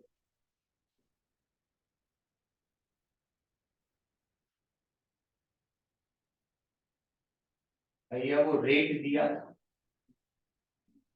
1/t, ये मतलब पर रेट ऑफ कोलिजन मतलब फ्रीक्वेंसी दे दिया ना, रेट ऑफ कोलिजन फ्रीक्वेंसी दे दिया, तो टाइम क्या होगा? टाइम पर फर्स्ट कोलिजन उसको 1/t कर देते, ये भी नहीं आता है। रेट फ्रीक्वेंसी दिया ना भाई, किस रेट से टकरा रहा है, तो उसका टाइम क्या होगा पहला टक्कर का, जब जाके पहली बार टकराया तो 1/t करेंगे फ्रीक्वेंसी के लिए, तो 1/n pi D square into V होगा, ठीक है। मतलब पहला कोलिजन होने में यही टाइम लगा है, या फिर आप फर्स्ट कोलिजन मत लिखो, टाइम बिटवीन कोलिजन, ठीक है क्या? टाइम बिटवीन, अरे टकराने के बीच में जो टाइम लगा वो कितना लगेगा? 1/s, यही करते हैं मेरे ख्याल से। अब मान लो मुझे निकालना था मीन फ्री पाथ, तो ये कैसे निकलेगा बोलो? ये टाइम निकल गया क्या? अरे ये टाइम है ना जब टकराया है, दो कोलिजन के बीच का टाइम कितना आ रहा है, तो डिस्टेंस कितना, तो डिस्टेंस इक्वल टू क्या होता है? Speed into time. तो स्पीड बेटा कितना था? v, और टाइम कितना लगा है? 1/n pi D square into v से v, समझे क्या? अरे v से v गया ना भाई, अरे वो नहीं जाएगा, n पाई फिर डी स्क्वायर। ये सारा गलत अभी ड्राइव कर रहे हैं ना हम लोग, अब इसको करेक्ट करेंगे। देखा से रहा बेटा, मीन फ्री पाथ मतलब डिस्टेंस वा निकाल लग रहे हैं, तो distance is equal to speed into time रहा, और ये कौन सा टाइम है? टाइम बिटवीन टू कोलिजन, तो ये फ्रीक्वेंसी है ना, रेट ऑफ कोलिजन, तो फ्रीक्वेंसी कैसे निकलता है? 1/टाइम कर दिया, सॉरी फ्रीक्वेंसी था 1/t कर, sorry T is equal to 1/f कर दिया तो टाइम निकल गया। ये ठीक है क्या, n पाई। अब इस फॉर्मूला को थोड़ा करेक्ट करना पड़ेगा हमें, गलत पड़ी क्यों है, क्योंकि तुम्हें याद यही रहेगा। हमने जब ये रिजल्ट जब लिख रहे हैं तो हम ऐसा मान के चल रहे कि ये भाई साहब बी से चल रहा है, बाकी रेस्ट पे है, बट ऐसा होता है, ऐसा होता है क्या, गैस वाल्व पे एक चल रहा होगा, बाकी सब लाइन से खड़े हो जाएंगे, ये जाके उससे टकराते रहेगा। तो ये बी नहीं होता, ये क्या होता है बच्चों, बी रिलेटिव होता है। तो ज्यादा रॉकेट साइंस नहीं लगाऊंगा मैं वैसे ही आपको बता देता हूँ, ये बी कौन सा होता है, बी रिलेटिव, ठीक है क्या। अब ये जो बी रिलेटिव है इसकी वैल्यू जो होती है वो होता है √2b। तो केमिस्ट्री में ऐसे ही चलेगा है ना, फिजिक्स वाले थोड़ा बहुत रीजन आपको समझा सकते हैं। तो देखो इधर √2b इसमें लिखा जाता है। रिलेटिव वेलोसिटी बच्चे आप कैसे लिखोगे, वाह वाह वाह, vector v1 minus vector v2, ऐसे ही कुछ करते हैं मेरे ख्याल से। आज से पहले रिलेटिव वेलोसिटी फिजिक्स में आया ही नहीं था, जिंदगी में पहली बार आया है। u minus v, v minus u किए ही नहीं है। दो वेक्टर कैसे लिखते थे, √v1 square plus v2 square minus 2 v1 v2 cos theta. कुछ समझ पा रहे हो क्या, ये क्या है v1 स्क्वायर, तो एवरेज वाला कहानी चल रहा होगा बेटा, पूरा x वाला का, तो समझ पा रहे हो क्या, पूरा y वाला सारा जुड़ रहा होगा। तो यहाँ पे जो तुम्हें थीटा दिखाई दे रहा है ना, थीटा, अब देखो cos का अगर एवरेज वैल्यू जरा इमेजिन करो तो 0 आएगा, पहले साइकिल में ऊपर, फिर नीचे वाले साइकिल में ऊपर प्लस फिर नीचे माइनस नहीं देता है। तो cos थीटा का जब एवरेज निकालोगे तो 0 आएगा। कॉस का ग्राफ कभी देखते हो जिंदगी में, +1 से -1, भाई ठीक है। और एवरेज वाले मतलब टोटल एक्स में टोटल वाई में, तो ये दोनों लगभग लगभग बराबर है ना एवरेज वाले पे। तो अगर इसको मैं v ले लूं तो v स्क्वायर प्लस ये तो 0 हो जाएगा, और v square plus v square क्या हो जाएगा, 2v स्क्वायर बाहर आ जाएगा। तो एवरेज हमारे v रेट कितना आ जाएगा, √2v। समझ गए क्या, तो ज्यादा दिमाग दिमाग अपना कृपया करके ना लगाए, जहां v लिखा है वहां क्या लिख देना, समझ गए क्या, यहाँ जहां v लिखा वहां क्या लिख दोगे, समझ गए। कैसे आया √2v, थोड़ा सा हवा लगे, ज्यादा नहीं गणित, पर मेरे ख्याल से लॉजिक समझ में आ गया होगा शायद, ठीक है।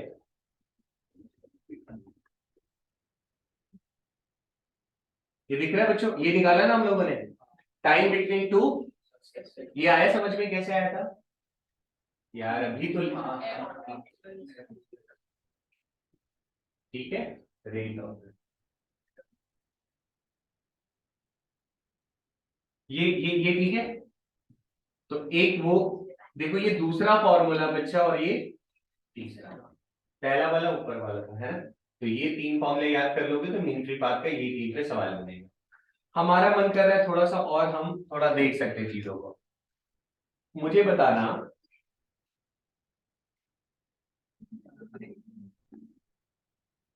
PV is equal to NRT होता है, नहीं तो होता है क्या, PV is equal to NRT होता है। और हमने जो अभी n पढ़ा था वो क्या था, number of molecules per unit volume, ठीक है क्या। देखो यहाँ पे ये जो n है वो नंबर ऑफ मोल पे, ध्यान में रखना जब भी मीनिंग बात निकाल रहोगे तो ये n किसको रिप्रेजेंट कर रहा है, number of molecules per unit volume को रिप्रेजेंट कर रहा है, ठीक है। दिमाग में रखना बच्चा, n समझ के चेप देना, नंबर ऑफ मोल्स 2 मोल लो पर, ठीक है, number of molecules per unit volume, ठीक है क्या। तो यहाँ पे मान लो इस n को मैं n नॉट लिख देता हूँ फिलहाल में, ठीक है। तो क्या करेंगे, कुछ नहीं, देखो तो P is equal to n naught by v into r into t, आ रहा है क्या समझ में, क्या किया v को उधर भेजा है, और ये n नॉट क्या होता है, number of n not moles है। तो नंबर ऑफ मोल्स को क्या लिख सकते हैं जरा बताना, गिवन दो दूसरा वाला formula, number of molecules by Avogadro number into volume into R into t. आ रही क्या समझ में? और ये बताओ ये कौन है? समझे क्या? तो P is equal to N, ये कौन सा है? एन ये कौन सा है? Number of molecules per unit volume. समझ गए क्या? तो P N upon N A into R into T. समझ गए? तो उसको जब टफ करना होगा 3 से दिया तब तो ठीक है, लेकिन वो 3 से नहीं देगा। कहां ले जाएगा तुम्हें? चौथे, क्योंकि ये 3 तो सब पढ़ते हैं और सवाल यहां से मिलेगा। ठीक है, तो देखो तो n, ये n क्या बचा? Number of molecules per unit volume को क्या लिख सकते हैं? P into N A upon R by, sorry P into N A upon R T. ठीक है क्या? तो सर हमें जरूरत क्या पड़ेगी? अब बेटा देखो, अगर डायरेक्ट अगर देखो दे रखा है डी की वैल्यू दी हुई है ऑलरेडी, मॉलिक्यूल का रेडियस दिया हुआ है, ये डी उसका डायमीटर था मॉलिक्यूल का, वो जो एरिया लिया था उसका उसका तो रेडियस था, पर मॉलिक्यूल का डी क्या था? डायमीटर। पाई तो कांस्टेंट हो गया। एन अगर मान लो मुझे एन निकालना भी पड़ सकता है ना कई केसेस में। अरे बच्चा वहां पे अगर उसने प्रेशर दे दिया हो, एक आर तो कांस्टेंट है ना, टी और अगर पी दे दिया हो हमें, तो आर और एन तो पता ही रह गए, तो गैस कांस्टेंट हो गया, एवोगैड्रो हो गया। तो पी और टी के साथ अगर उसने छेड़खानी करी होगी और मेरे से पूछ रखा होगा मीन फ्री पाथ, तो फिर एन निकालना पड़ेगा ना। तो फिर ये एन हमने किस लिए कैलकुलेट किया? यहाँ पे इस एन को रख सकते हैं ना, कुछ समझे क्या? इन सारी जगह पे ये वाला एन को रख के आंसर निकाला जाएगा। ठीक है, वही है, ये दिखा गया। तो ये कुछ पता ही नहीं चला होगा क्या लिखा है मैंने, N A P by R T. गलत तो नहीं आ गया भाई? अच्छा एन ए पी ठीक है क्या? तो this is all about kinetic theory of gases, और थर्मो का हमने पहला पार्ट कर लिया। अब अगली क्लास में होगा थर्मोडायनेमिक्स मेन स्टार्ट। तो इसमें ज्यादा कुछ मेरे ख्याल से नहीं था। आपको internal energy, total kinetic energy, total kinetic energy में translational kinetic energy plus rotational वाला ध्यान रखना है। अगर वाइब्रेशन आ गया तो 2 डिग्री ऑफ फ्रीडम और जोड़ देना है। ठीक है, और एक PV is equal to NRT चल रहा है, और इधर वाला में थोड़ा सा मीन वाला नीट वाले ज्यादा कर देखना, क्योंकि उनके चांसेस ज्यादा है। जेई ने तो पूछ दिया 19-20 में, तो शायद हो सकता है कि इधर कहीं से पूछ दे। ठीक है,